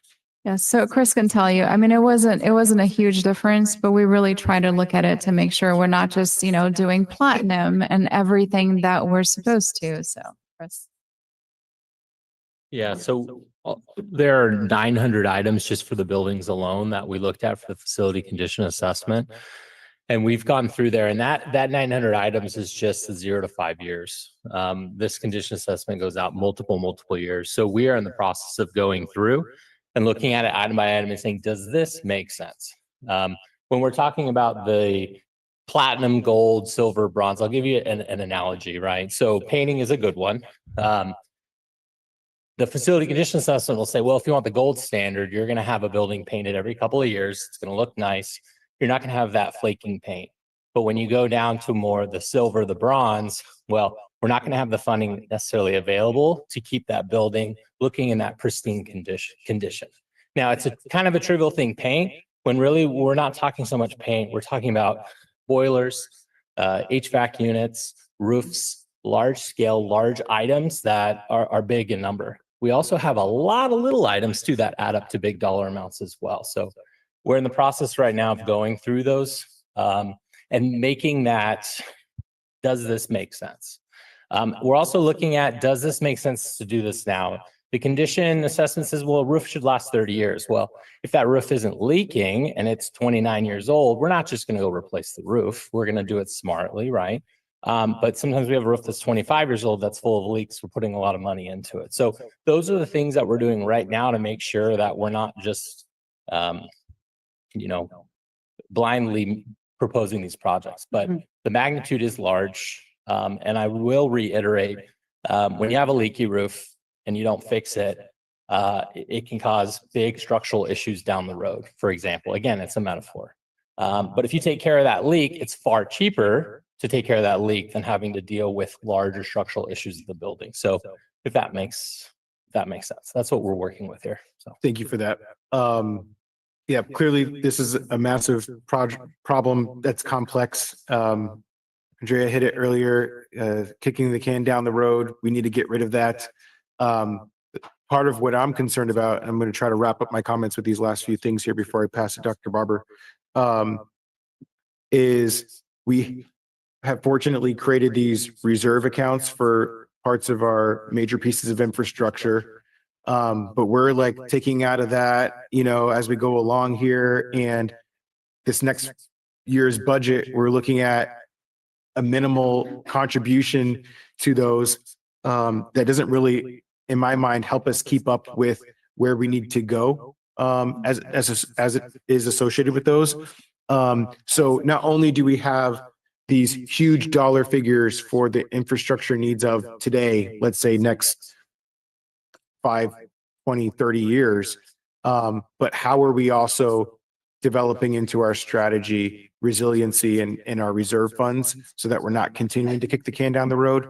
And so to that effect, this is kind of where I would lean in more or push more towards a gold or platinum level standard, is if it allows us to look at the projects in a way that create greater resiliency for our infrastructure, so that we're not saying, let's do it cheap now so that we offload greater cost in the future.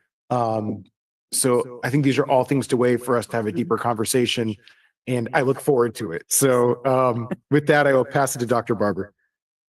Mine is just really quick clarification. I just want to make sure that everybody understood, with me asking about CDBG wasn't taking away anything from what we give to our nonprofits. It was the percentages that's outside of that funding. So just want to give clarification. Thank you for that clarification. I'm going to pass it to Councilman Garcia, then Councilmember Smith. Thank you.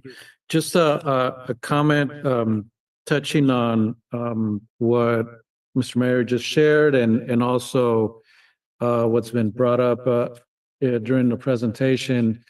And so for me, to help me better break down and maybe even try to begin to identify the areas where there's potential to maybe reallocate funds.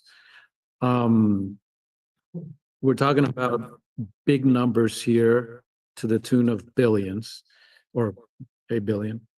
We're talking about massive projects that could potentially take years. I think for me, it would be helpful, and this is also not entirely understanding how the project planning process works. What is the amount that we would need first year to get projects going, right? And then maybe break that up year after year to then be able to identify, all right, do we have enough capacity to reallocate funds from, I'm not going to set examples because I don't want Get shot at. Yeah. So where can we reallocate funds from this year to get some of those projects going, and then continue that pattern as years go by? What I would say. Okay, thank you for that. Councilmember Smith. Yeah, thank you very much. It can seem overwhelming if anybody's ever had a home where you're getting an estimate of a roof for large scale expense, like, a 45-year-old kitchen or replumbing and talk about scale. I'm just going to kind of go through my list and my thoughts and I want to make sure I want to get us to yes. I mean, that's really what we have to do because this is a responsibility city councils have. And we hear staff and we acknowledge that we know we have large costs and large things that are looming for future decisions. I want to address a bond. A bond is a loan and there's a payment and there's maturity. So as it's already been addressed, bonds are not always the answer, and we may have a problem getting some of these large scale items with a bond. But there may be some of our set of problems that do fit that case of some type of a loan, bond, or borrowing against, one of our other funds like the parking fund. Reserves are for emergencies and ongoing and later costs. So that's kind of coupled with my philosophy that while you're spending, you're always saving.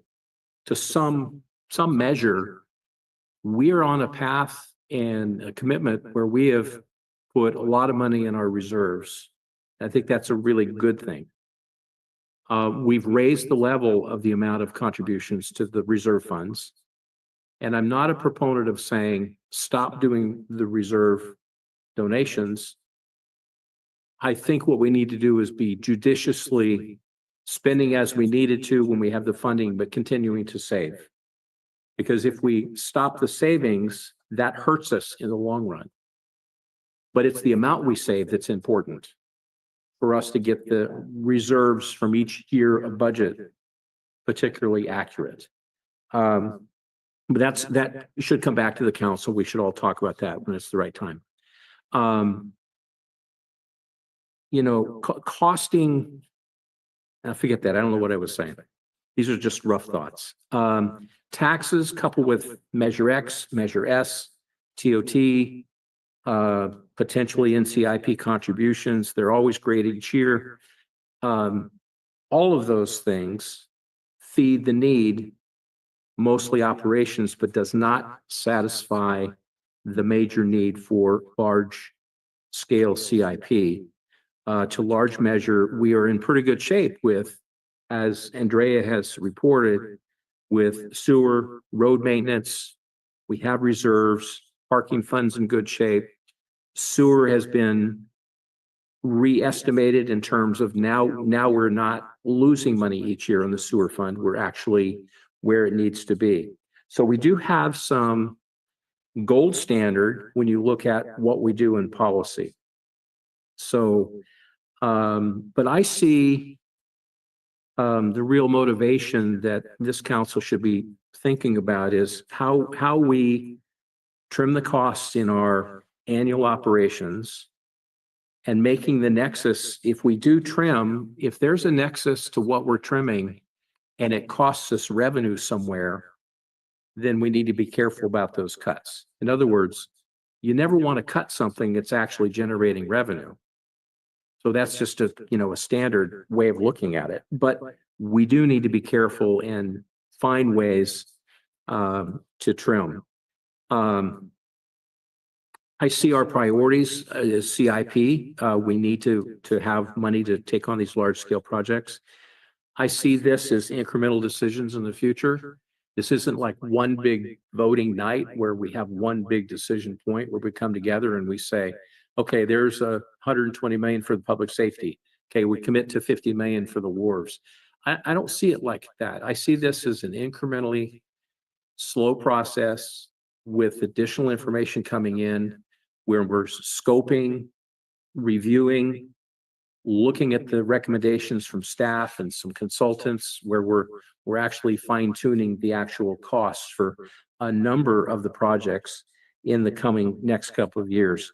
But I think this is an overall looking at the construction costs of everything, stepping back and setting some priorities, looking how we can weigh this construction spend versus repair factored against the life and serviceability that Chris, right? That Chris was just talking about. So I appreciate that analysis because not everything is tear down and rebuild it. Sometimes it's, patch is the wrong word, but repurpose it with the right amount of money that renews the life of that investment while you save for when you have to do the whole roof instead of patching the roof, or when you fix part of the stairs to when you have to actually replace all of the stairs. So we have some big vulnerabilities, and I want to be positive about this. These are going to be decisions that we'll be able to make that are going to chart out a course of how we tackle these difficult expenditures for very important public-facing facilities. It all can't be done at once, but we need a set of priorities moving forward to set some policies. And those policies, I think, look like making cuts in the budget, determining the right amount for reserves, and being very careful in how we spend our money. And so I think we're going to have some challenging couple of years while we figure out what's first, what's second, what's third, and where's some available money coming. So I look forward to the challenge, and I don't want anybody to misinterpret that I'm blowing it off and saying it's lightweight, we can handle this. We can handle it.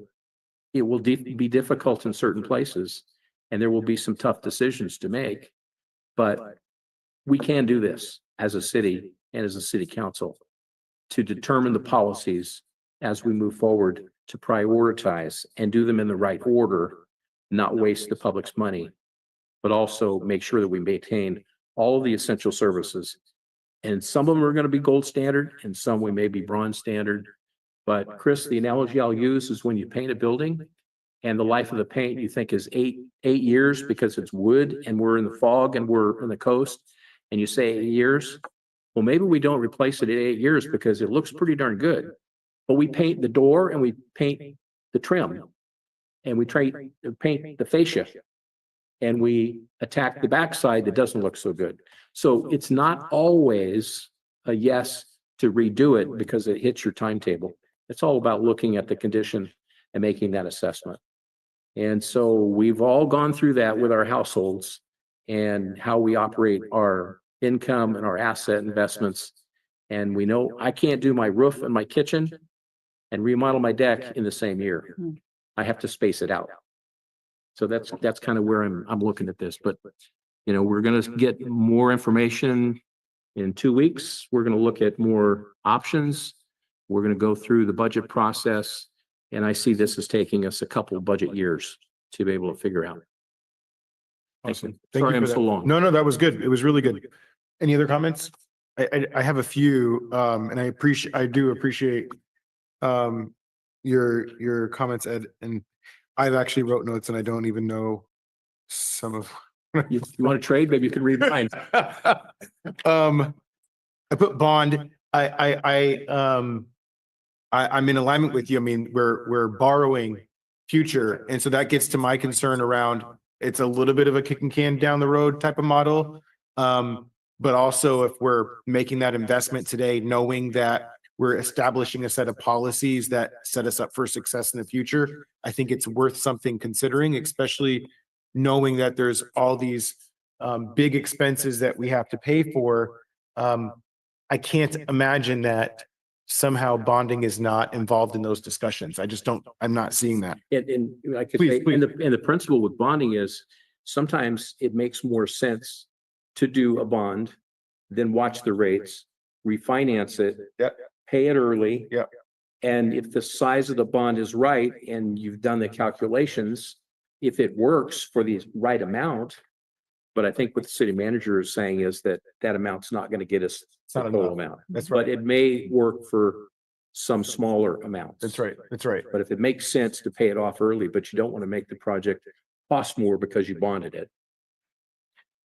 I think we're giving the camera a tough time here. And no, that's absolutely, I mean, there's no one thing that's going to solve all of this. So it is going to lead into our May 20th council meeting, where we'll have the bookend of this conversation. Also, I know that there's been discussion around us updating our reserve policy to kind of help better establish where is it that we should and need to be in regards to the different reserve accounts. Right now, it's set at a certain dollar figure, when I think the idea was to transition to a model that was based off of a percentage. So I look forward to following up on that conversation. I think I'm agreeing with you today, Adam. I'm tracking where you're at here. When we have this conversation around our revenues versus expenses, if we are going to have a conversation around increasing revenue, it is also appropriate for us to have a conversation around how do we trim our expenses. And I've been saying this. Obviously, that's the tough part of the conversation, because there's always going to be somebody out there that loves the program that they're benefiting from. And so how do we have this conversation in a compassionate way that's really digging into community engagement, that's not just a sledgehammer and going in and cutting funding. So I'm gonna try, please, no daggers. I'm gonna try to just offer some examples of what we might want to consider or look at. And this doesn't mean a complete cut, but it could be something different.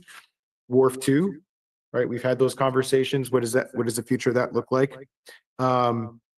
I know just as far as personnel costs in general, what does it look like for the use of AI and automation to help support a transition towards freeing up some of the manpower that it currently exists?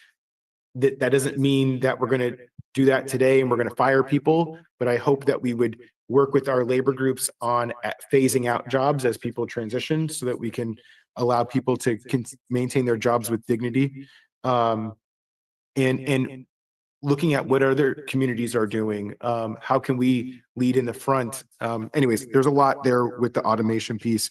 The last one I put here, we have a lot of projects, properties. Remind me the number of facilities that we have in the city? 97. 97.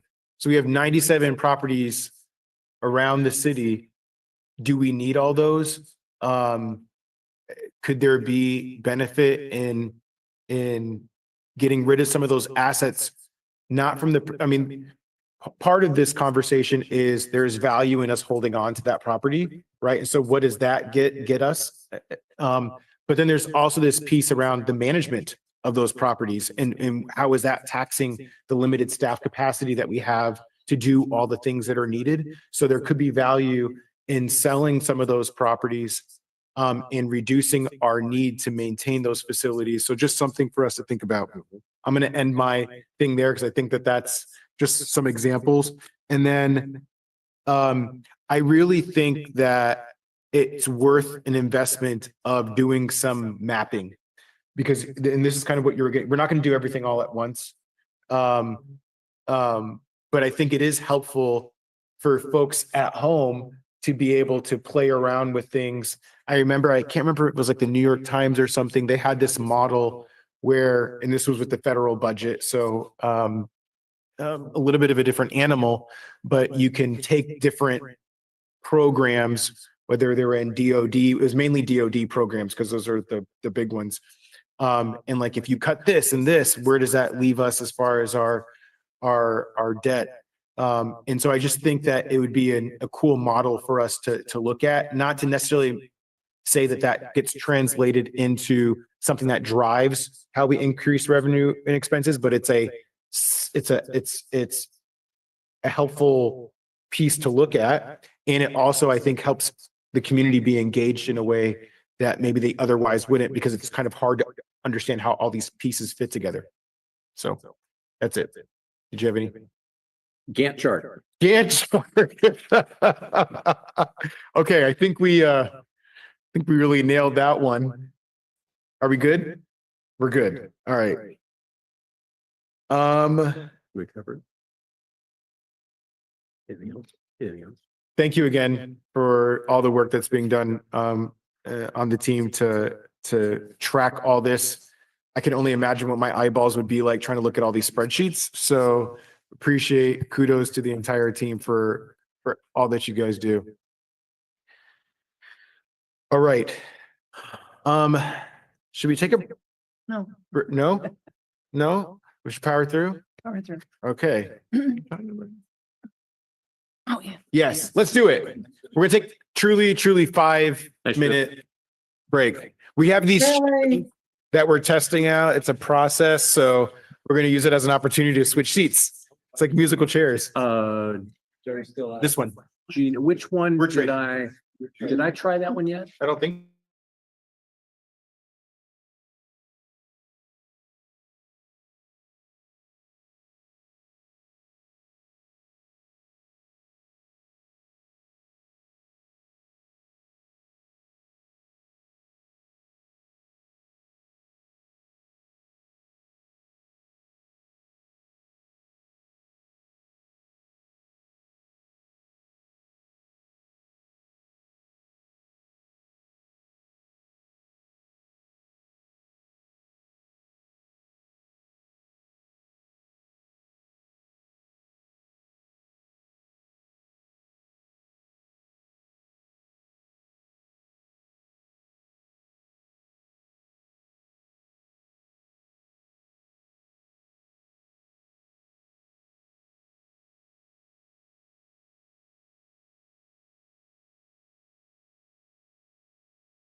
get started. Oh, we're going to go ahead and get started.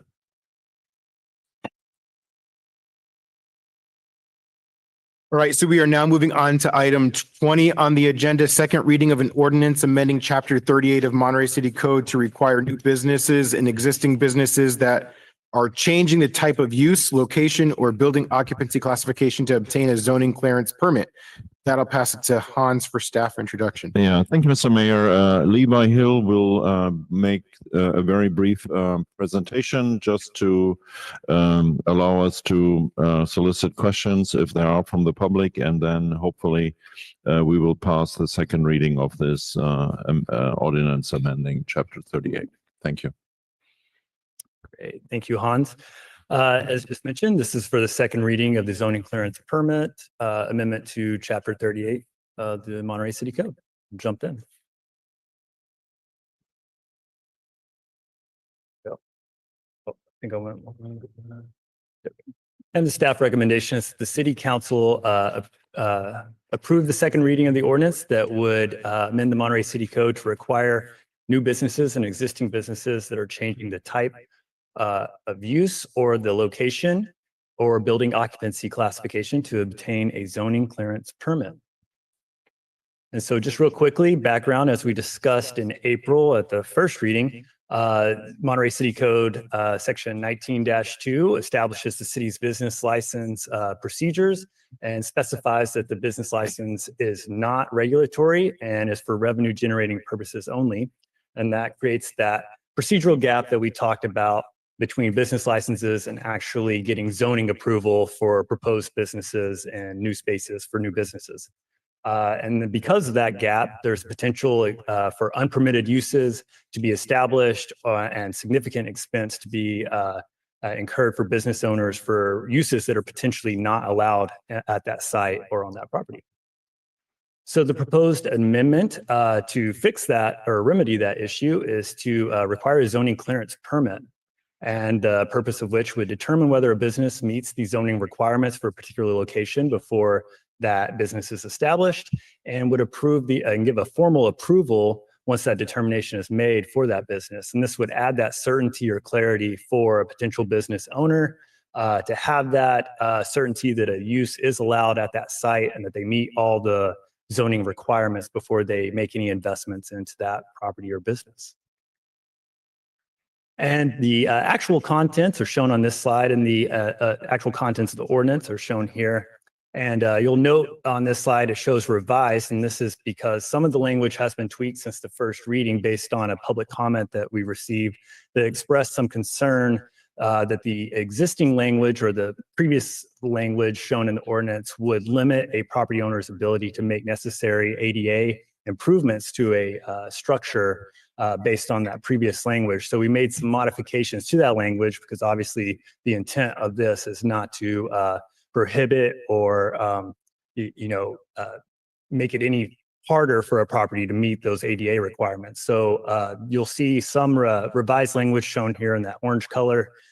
Specifically, it's for each new or expanded use of a site and each new or changed building occupancy classification rather than expanded structure prior to the issuance of building permit, grading permit, certificate of occupancy, or utility service connection. So that's the only change that's been made in the proposed ordinance from the first reading to this reading. And then, of course, 2 and 3 remain the same. That's for any new business in the city that requires a business license. And then 3 for all existing businesses that are changing either the type of use or the location for that business. And then, of course, this council discussed this item at the April 15th City Council meeting. For the first reading, the City Council considered the proposed ordinance, received public comment, and passed the first reading of the proposed ordinance. And with that, staff recommends that the City Council approve the second reading of the ordinance amending Chapter 38 and requiring new businesses and existing businesses changing the type of use or location to obtain or changing building occupancy classification to obtain a zoning clearance permit. And that concludes my presentation. Happy to answer any questions. Thank you, Levi, for the presentation. Council, any questions? Please. Yeah, I want to remind me, what was the fee for the application for the zoning? $42. $42. Yes, sir. And is there a projection that that will stay and be tied to the annual review that we have for fees? Or would it be set for a certain period of a couple of years? So it gets adopted with the master fee schedule. And I believe for the fiscal year 25-26, that was already adopted, I think a month or so, 2 months back. So that fee has already been established and adopted in that master fee schedule. Okay, great. Thank you very much. Of course. Okay, perfect. With that, we'll take it up for public comment. For those on Zoom, you can use the raise hand function. We'll check with those in the chamber. For those in the chamber, you can stand up to the left of the podium or identify yourself by raising your hand. All right, so I see 2 in the chamber. Anybody else? All right, so we'll cut it off in the chamber and I'll do a countdown for folks on Zoom. 5, 4, 3, 2, 1. We have 1 person on Zoom, so we'll go ahead and start here in the chamber. Yes, sir. My name is Mike Patel, Mr. Mayor, councilpersons. I'm back again. I was here on the last meeting. I'm caught between this audience where it says for my new rental, it requires a zoning change permit. My new rental applied for the rental in October. At that time, the city requested whether I own the parking lot. Submitted documents where I own 20% of it. It says, fine, let's check the parking. Parking wasn't enough. So my accountant, architect drafted the plan. There were 2 parking lots shortage. So they got an approval for the variance, which was nice. Planning department said, okay, fine, we'll go forward. They slipped in a language in there saying that a parking share agreement must be signed between the owners. That land is owned by me and the next door property. We share the common parking. Now, the next door owner doesn't want to sign. So I'm in a limbo phase now. Planning approved this plan subject to both the owners signing agreement, shared parking agreement. Now it is up to you guys. I think you guys should give me a variance at least to approve my rental because this thing did not exist. They're putting this new requirement now. A person is caught in between this thing which was never existed. The parking before this time was already there. It met all the zoning for 40 years. Sure, the rentals were changing. Now I cannot rent this building. During the planning process, the planning staff told us, oh, go ahead with your rental. My rental guys are fixing the property and ready. And they said by the time they're ready, all these documents should be signed. Now it's not. So I'm caught. I'm lost. So I hope you guys look at this situation and please address it. Otherwise, it's a losing situation. Created by the city, and now I'm caught in the middle of it, which did not exist then. It did not exist before last October. So why am I caught in between? Please look into this. Give me a variance or push this thing back to the planning commission and saying, what happened? I cannot force my next door landowner to force him to sign this agreement. And there is no city provision here that can force that landowner to sign this shared parking lot agreement. Nothing. At the most the city can do is cite him. Thank you. Thank you.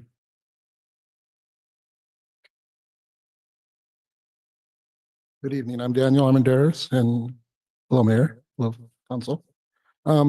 Similar but different subject, or actually a part of the same subject with this written amendment or this structure spoken about. It doesn't really say anything about, as like the last element, a non-foundation structure. There's no foundation in his parking lot, but yet it's a space that's not really mentioned in that article that was just read. And like for me, I've been doing business at the same location for 7 years, no foundation.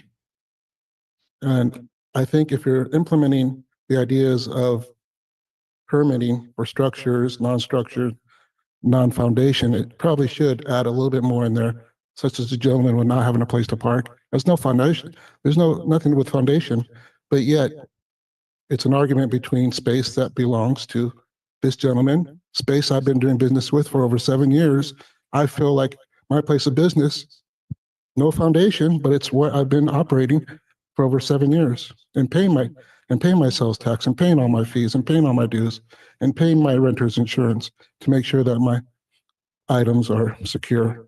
But it's difficult when you're adding or implementing new structures and you're missing little portions that for some people like this gentleman or me, it means a little bit more when it's not in the articles of specific foundations. But thank you.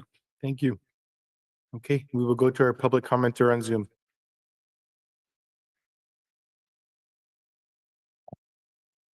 Adam, you can go ahead. Hello, Mayor and Council. I'm sorry I missed the previous conversation about this. I understand that you have a lot to wrestle with, and there's a lot of other things going on that impact this. But the bottom line is that I feel like there wasn't a lot of conversation with the business community about this, and I think that's missing from this. I feel like this is being rushed through. Honestly, I've talked about this with some business owners. They really feel like it's double dipping, right? Why are they paying duplicate two different fees for what should be one thing? So it needs to be a streamlined process, and it needs to be fair in its fee structure. And that needs to be a conversation that you have with the wider business community, in my opinion. And it also feels, frankly, inconsistent with the conversations we've been having with the city manager at the Coalition of Monterey Business Associations, where we talk about how, hey, we still have a little bit to go to be fully recovered from COVID, economically speaking, right? We're still trying to get more businesses and fill these vacancies that we still have around town. And I'm not saying this is a monumental barrier to that, but I'm just saying, why make it more difficult to do business here? Or at the very least, let's have a wider conversation about this before cramming it through. So thanks for your time. Have a good night. I think that was it. Okay, perfect. We'll go ahead and close public comment. Thank you all for those who provided public comment. We'll open it back to the council for motion deliberation. Got a staff question, please. So based on some of the questions and comments, I want to clarify. This is a zoning permit application for an examination of zoning compliance for the use of the business that they plan on using building for. It's not involving a health and safety inspection of the building, is it? No, health and safety requirements fall into our building code and perhaps maybe some requirements with the health department of the county. But this would be examining, as you said, just the zoning requirements, permitted use, whether or not it is a permitted use, whether or not it meets all the various zoning requirements for a particular zoning district, whatever that might be. Sometimes there's supplemental regulations for specific uses. So checking those types of things before a property or a business owner occupies a space and starts to operate. Yeah. And so we've gone through this with a couple of examples where we've looked at our zoning map, and we have certain businesses where we've established that that business is restricted to certain zones. So if a person applied for a business license and then they also apply for a zoning permit, pay their $42, is there a physical inspection where someone goes to the location, or is this handled administratively? It would be a little bit dependent on what's being proposed. If it's just simply a proposed use occupying an existing space with no improvements to the site, doesn't require any improvements to meet a parking requirement or anything, it's unlikely there would be a physical inspection. We'd be able to do that most likely by looking at the information in our files or on our maps to determine whether or not that was a permitted use and met all the zoning requirements. There's some instances if there's actually a physical improvement necessary in the site that would likely necessitate an inspection at some point. And if, bless you, and then if that were the case, then the applicant would be advised that they have to obtain a building permit, submit plans for the modification of the building. Correct. And that information is exactly what we're trying to gather during this permitting process, to let that business owner know before they sign a lease or anything like that, that you are deficient in parking. This would require additional parking, that would require these additional applications. Are you aware of that before you enter into this situation? Okay. Thank you. Of course. Can you get your zoning license before you get the business license?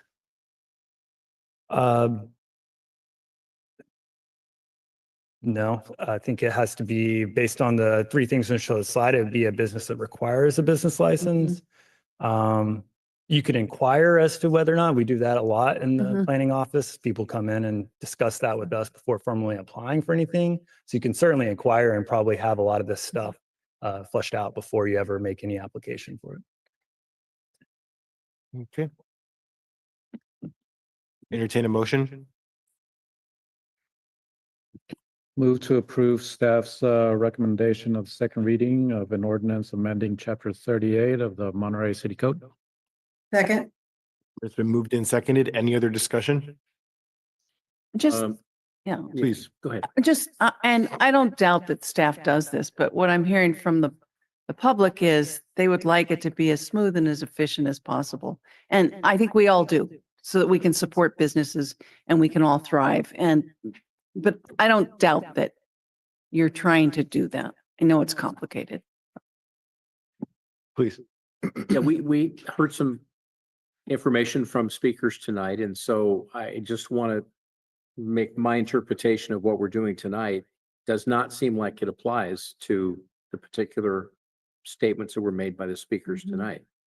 To me, what I'm seeing this as that we want to make sure that they're in compliance with zoning before they get their business license and start operating, and then 75 days later, the city visits them and says, oh, you can't do this at this location. You're in violation of the zoning. Yeah. So this is a preemptive process before a business is established so that the city is not coming in after an investor has spent money, established maybe a tenant, bought signs, striped their parking lot, started advertising, and then all of a sudden they find out that they're not in compliance because the business can't operate there in that zone. So to me, I see this as ensuring the quality of making sure the business can be successful and that we don't have a conflict because it's a zoning issue. So I see this as really an essential piece that partners with the business application or the business permit. Yeah, Councilmember Smith, you stole the words right out of my mouth. I mean, this, I think, to me, helps streamline the process, makes it easier for folks. I know that the transition to things can seem a little bit confusing, but I'm sure that all the concerns that were expressed as it relates to this item can be addressed in the same way, to the same standard that, if not better, by having this process before. So, and then in relation to a variance, you know, I think the city is open to having a discussion around the variance, so we'll consider that the same way that we would have before. And if anybody in the business community or in the city in general wants to have a conversation around some of our zoning standards, I think we're open to having that conversation as well. So I think we're here, we're open for business, and if there's something that's not working, let's have that conversation. But as it relates to staff's proposal here, I'm fully in support of it, and I appreciate staff working diligently to help meet the needs of our customer. So thank you for it. All right, with that, we'll go ahead and do roll call vote, please. Councilmember Rash, Yes. Councilmember Smith, Yes. Councilmember Barber, Yes. Councilmember Garcia, Yes. and Mayor Williamson. Yes. Can I switch items? Is that possible? Council, are you okay if we switch items 22 and 21? We're gonna lose Councilmember Barber here in a second, and so I just want to make sure that we capture her while we're here. So we're gonna go ahead and move to item number 22 on the agenda. It's first reading of a proposed ordinance amendment, including findings demonstrating need to increase compensation for the mayor and city council members effective January 1st, 2027. With that, I'll pass it to Hans for staff introduction.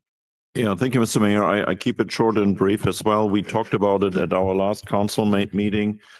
This is a first reading of a proposed ordinance amendment to increase the compensation for the mayor and city council members. It will be effective January 1st, 2027. The new compensation rate would be $1,562.79 per month for the mayor and $1,064.20 for city council members. This is based on a government code section that allows an increase up to 5% per year from the last adjustment. The proposed increase will be the cost of the proposed increase will be for the city $6,492.60.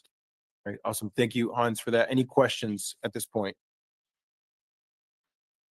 No discussion. No questions? Okay, we'll bring it up for public comment. So folks on Zoom, you can use the raise hand function. Anybody in the chamber wish to speak on this item? All right, so not seeing any takers, so I'll do a countdown for Zoomers to 5, 4, 3, 2, 1. And there's nobody on Zoom, so we'll bring it back to the council for motion and deliberation. I just think, given what we've heard tonight about pending expenses, which are significant, we've heard about this all month. And as I stated last time, I think we should be bold and take the leadership and say, stop with increases, leave it where it is. I think the compensation is adequate, it's generous for council members. I just don't think that we should be giving ourselves a raise at the time when we're talking about trying to figure out how we're going to be looking at our budget and looking for opportunities to cut and save money. And at the same time, we're kind of being incongruent when we talk about raising our compensation. I know it won't apply to me, and I know it's down the road, but I think that's a perfect example that we should be making and setting in the community, is that we draw the line at a raise for the city council, while at the same time we're trying to struggle to find ways that we have significant expenses that we're going to need to pay for. So part of it is the public impressions, the public leadership, and also makes a statement to our city staff that we're not taking care of ourselves before we start looking at trimming the budget. So I think we should hold the line. Who else, please? I ditto everything that Council Member Smith says. And it's an honor to serve. I don't think with District Dean, people will be elected who haven't had a strong commitment to pro bono advocacy. So it's just not a big difference in my life, or I don't think any of ours. We're givers, and devoted to giving. I also am conflicted that I'm just starting and I'm voting on a raise for myself. It's uncomfortable. I remember Alan Hoffa saying the same thing a few years ago. And I don't think we need it for the richness that the five of us bring and the quality. I can't imagine a better council. So I don't think there's anything lacking, and I'll be voting no. So. Please. Increasing compensation, I don't think directly impacts the love that the person sitting on the dais has for serving. And I think this is more about providing that opportunity, providing that access, providing a little bit of support for potentially those future council members who need a little bit of support to be up here and be able to serve their community, because they otherwise wouldn't be able to do that. So I'm going to be supporting this.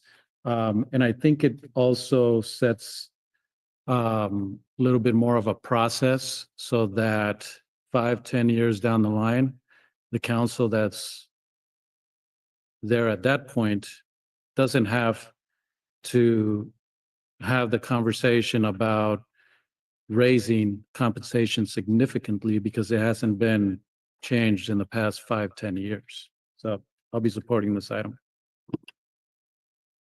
Dr. Barber, go ahead. Yeah, so basically I ditto what Gino just said. It's not going to take place until 2027 anyway. And you're looking at $500 per month when it does increase, and that's collectively between the mayor and all of the council members. So I will be voting for this. Thank you, colleagues, for your thoughts and feedback on this. Maybe not surprisingly, I will also be supporting moving this forward. And I ditto Dr. Barber and Councilmember Garcia. What's interesting is for the exact same premise that was raised by Councilmember Smith, as far as these items earlier, it really speaks to a lot of the points that I was making in that discussion around the need for us to invest in infrastructure, whether that's hard or soft. And Gino nailed it. We increased it 2 years ago now, or we approved it 2 years ago, the increase, when before that hadn't been approved, hadn't been increased in 2 decades. So Gino nailed it. I think it's just establishing a process so that we can keep up with it. And to me, it's something that's automatic. If there is an economic emergency, we're dealing with a crisis like the pandemic, like the Great Recession, to me, it makes complete sense to have a conversation on how do we slow this down so that we can focus on making sure that we can stop a sinking ship. Right now, I think we're doing pretty good. And as much as the conversation earlier speaks to this greater problem that we've had, this didn't happen overnight. We didn't just all of a sudden get here. This has been building for decades. And it's going to take us decades to solve it. So to use this as an excuse to not do what I think is actually the hard thing is to say we're going to give ourselves raises, or to give the people that sit in these seats raises. That's the hard thing to do. And I think it's worth the investment to ensure equity. And to me, equity is the underlying thing that drives my decision as it relates to this item. This is not about the people that are sitting in these seats now. It's about recognizing that certain folks that aren't not even being able to be represented here on the council today, don't have a space to be here. And at the end of the day, each and every one of us can look deep down in our hearts and recognize that economics have a great impact in regards to how we manage our lives. Most of us all have day jobs or are retired from a job that provide us a pension that allows us to meet our standards of living. And I don't want to sell somebody short because they're economically strapped and are trying to survive and figure out how to make ends meet, when this could try to help do that and bring that voice to the council that's not represented. I think that's it. So with that, I'll make a motion to approve. Second. All right. Any other comments? No, just obviously I know the direction it's going to go. I just see it a different way. And I just look at leadership as a privilege. And I think what we say and what we do and how we act is closely monitored, not just the media, but everybody. And it seems like it's really incongruent to do this, knowing that it's an opportunity to save close to $7,000 a year that could be put somewhere else. I know it's not much money, but sometimes decisions are not made on the amount of money. Decisions are made for what it represents. And I think for me, it represents an opportunity for the council to make a statement to the city staff and to the community that we're looking out for as much as we can for the future decisions that we're going to have to make. And we can always rebound in 27 or 28 and make that adjustment. But just the timing doesn't align real well with the feelings. Yeah, to me, this conversation makes me think about our not increasing the stormwater fund. We also have dealt with this on M1W, where we didn't increase our wastewater bills for nearly a decade. So to me, it's an investment. I hear what you're saying. I get people are watching, and there's going to be perspectives on all sides of this. I think the decision that we're making here moving forward is good governance, and a good investment into the future of our city, not just the council members themselves, but the overall city and the if I can say the word, efficacy of what we're trying to achieve in our values. So with that, I'll go ahead and ask for a roll call vote, please. Councilmember Garcia, Yes. Councilmember Smith, No. Councilmember Barber, Yes. Councilmember Rash, No. and Mayor Williamson. And that's a yes for me. And motion passes 3-2. With that, we move on to item number 21, second reading of sidewalk vending ordinance update. And this item has been requested to be tabled. So I'm going to defer staff presentation on this item. And since it is publicly noticed, we'll open it up for public comments, and I'll ask folks to keep it to 1 minute. So go ahead and check with folks on Zoom to use the raise hand function. In the meantime, I'll check with folks in the chamber if anybody wishes to speak on this item. Looks like we have one taker in the chamber. We'll go back to Zoom and do a countdown to 5, 4, 3, 2, 1. And we have nobody on Zoom, so please. Might take more than a minute. I'm the only person speaking. All right, we'll go ahead and give you 2 minutes. Thank you. I'm at this. So about 100 years ago, my great grandfather, businessman, put to rest because of politics. My grandfather had a grocery store, taken out of business because of politics. My family's business has been shut down over and over. My dad, in the military, he was stationed right outside the harbor view where he could send a signal in Morse code and I could see from the harbor. So my relationship to that harbor goes to my dad's service time. When my dad got out of the military, instantly my parents got together and I was created. So my history is from my dad being in the military and being able to look over the harbor and think that's where my dad looked and that's where I was created. So that's my little portion of history.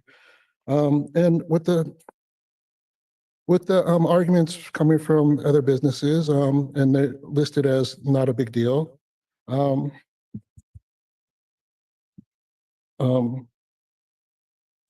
My business has been unjustly attacked. I feel some of my civil liberties have been stepped on or crushed. I've had businesses say that we don't belong here. People like me, we don't belong here. I've heard that from more than one business or I don't want to point names out, but another organization, 2 different organizations saying the same thing, I don't belong there. And it's very frustrating how over 100 in 1906, something we talked about earlier, the Chinese people ran out of those locations. I feel like I don't want to be repeating history and having to be moving on somewhere else where my dad left me at that location. He passed away 3 years ago. And when I was doing my business at that location, he was thoughtful and thankful that I was able to start something from nothing. And so with that, I end. Thank you. Thank you for your comments. With that, we'll bring it back to the council for a vote. Or do we have to vote on tabling? Yes. Okay. So I moved to table the item. Second. All right. Roll call, please. Councilmember Smith, Yes. Councilmember Barber, Yes. Councilmember Garcia, Yes. Councilmember Rash. Yes. And Mayor Williamson. Yes. And with that, we'll go to council comments. That's right. Please. Yep. So May 11 is Happy Mother's Day. So to all the mothers here, and here in the audience and at home. So none of us would be here without our precious mothers. So thank you for being our moms. Just this last couple of weeks, I attended the TAMSI meeting, regular meeting. It's always full. 2 weeks ago, I spoke at the Sunrise Rotary at the First Awakenings, and they'd asked for a city overview and some highlights. And I touched on some of the things we talked about tonight was the coming projects that we're going to be making decisions about and looking at analysis of public safety, conditions of wharves, and all of our city facilities and roadway, Measure S, Measure X. So a lot of good questions there. Also gave a little presentation on the status of the MST bus surf project. That's moving ahead. There's going to be a ribbon cutting. I don't have the date in front of me, but that's going to be, I think, in June. So I'll get you the date when that ribbon cutting is going to actually happen. And construction will start. I think the first process is going to be, we have a tenant that has to vacate, and then tree trimming will start to occur, and then we'll turn the site over to MST. And then it's going to be about a 14-month process for construction for MST bus surf project. And also, I know it's prior month, March 31st to April 2nd, I attended the Association of Defense Communities in Arlington, DC, with city manager and Mark Ackerman, our management analyst. Mark did a excellent report and provided the update that was attached to one of the previous city managers' updates. So the message I came away from learning that the DoD language is rapidly changing. There are certain words that mean completely different things now. So as we interface with our military installations, there are certain words that just no longer apply.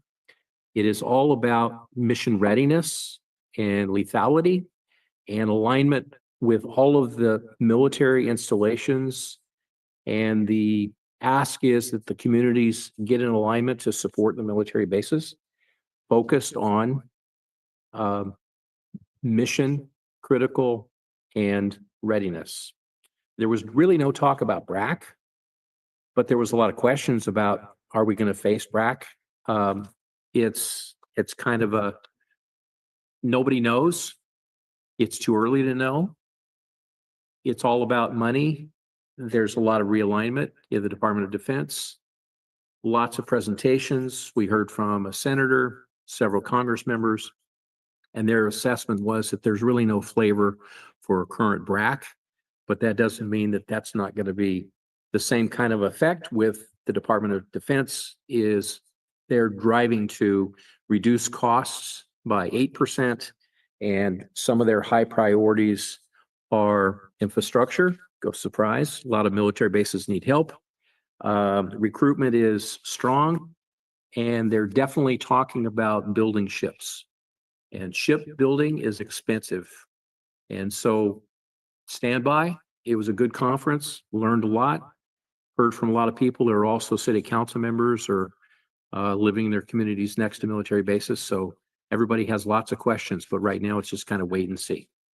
That was a good conference to go to. And I think our city manager worked hard there because he was all over that with several meetings and several conversations with people that know way more than I do and are relevant to the Association of Defense Communities with many other cities that have military bases as well. So it'll be interesting to see what the decisions are coming out of DoD, where they're going to build ships, where they're going to cut money, whether all the bases stay with the same footprint. And just, I think it was yesterday, there was an announcement that they're looking at some downsizing, that the feeling is that there are too many generals. And so I think there's going to be some reductions in rank to push more down to readiness. So we'll stand by and watch. Lots of questions. Thank you. Thank you. Oh, we lost Dr. Barber. I was going to go to her next before we lost her. I'm sorry. No, you're good. She did say she was going to drop off at 9:30, so it's all good. Anybody on this side have any updates? I have a few regarding M1W. Speaking of infrastructure investments, I'm going to start with the sticker shock one, just to say that we're not the only ones dealing with the high cost of infrastructure needs. So we are doing an electric upgrade for our interconnection project. So this is lots of pieces of equipment that manages all the electricity that comes into the M1W plant. And as you can imagine, it's really energy intensive. Not as energy intensive as it would be for desal, but it is a lot of energy to recycle the water and make sure that it meets that standard before it gets stored in our aquifers. So that project was approved by the board at our meeting in April for $30 million. Yeah, it's really expensive. But one of the cool things, what's neat about the project is we're looking at not just our connection with PG&E, but also renewable energy. So it will allow for that capacity to receive that and really get us to a state that our connection to PG&E is just a backup if it's needed. So it's really exciting about the energy efficiency that's being created in reducing greenhouse gas emissions associated with this project. Trying to think if there's something else I wanted to share. Just as an update, I think I've shared this before in the past, but there are two main pump stations on the peninsula associated with M1W. There's the Seaside Pump Station. It's kind of where the Delray Oaks desal plant is. And then there's the Monterey Pump Station where it kind of like where the Navy property is along the beach. Those are both being upgraded. And that's also a very expensive project. And I actually don't have the total project cost off the top of my head, but we just approved increasing our contingency for it because there was an explosion at the Seaside Pump Station, and if you can imagine, this is all of our sewage, and so they had to put in a ad hoc system to keep the sewage flowing to the plant, which is why this is significant. And these haven't been replaced. I think it was something like 30 years or something. So way overdue. They're also going to be adding a fire line to those spaces so that just in case there's an incident, we can have better response. When the fire department responded, they had to do a lot of connections, and it added time for them to respond to the scenario. So anyways, that's a little bit about what's going on in M1W world. And I'll just end with that we're planning for October completion of the Pure Water Monterey expansion project. So that's also very exciting, and I'll be sure to keep everybody tuned to the ribbon cutting associated with that project. And with that, I will pass it to Hans for city manager reports. Thank you, Mr. Mayor. I'll try something. Este sábado, vamos a divertirnos en el parque. I hope I said it right. This will be at Montecito Park this Saturday, and it's called Fun in the Park.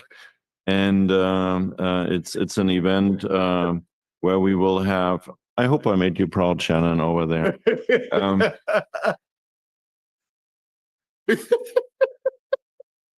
So Shannon sent me also the flyers in English and Spanish that we use to advertise for it. It will be a STEAM event, again, science, technology, engineering, arts, and math. So we do one better than STEM. And there will be Kona Ice will be there, the Spoon Circus will be there, free face painting and games. And also our library bookmobile will be there. And those events at the Montecito Park are always a lot of fun and bring a lot of folks and kids out. Will be this Saturday from 11 to 1 p.m.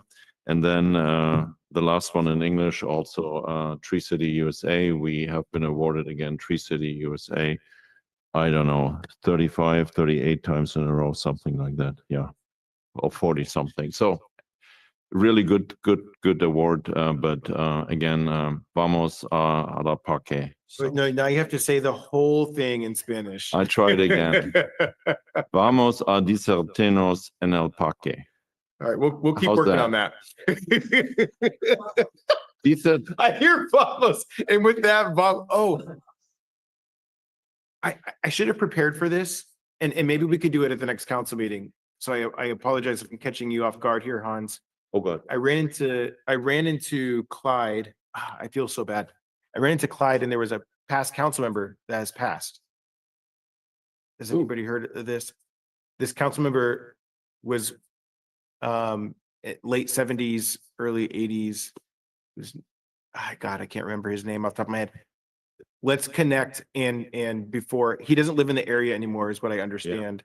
Yeah. Okay. Let's connect, and then yeah. I would love to close out our next council meeting in his memory. So we'll do that. I apologize for that, trying to catch it at the last moment here. All right. With that. No, I don't nobody. want to start guessing the names because no, that's. No, let's not do that. Don't guess names. Yeah. Don't guess names. And just if you heard. All right. With that, Alvin vamos. Francis Andrews.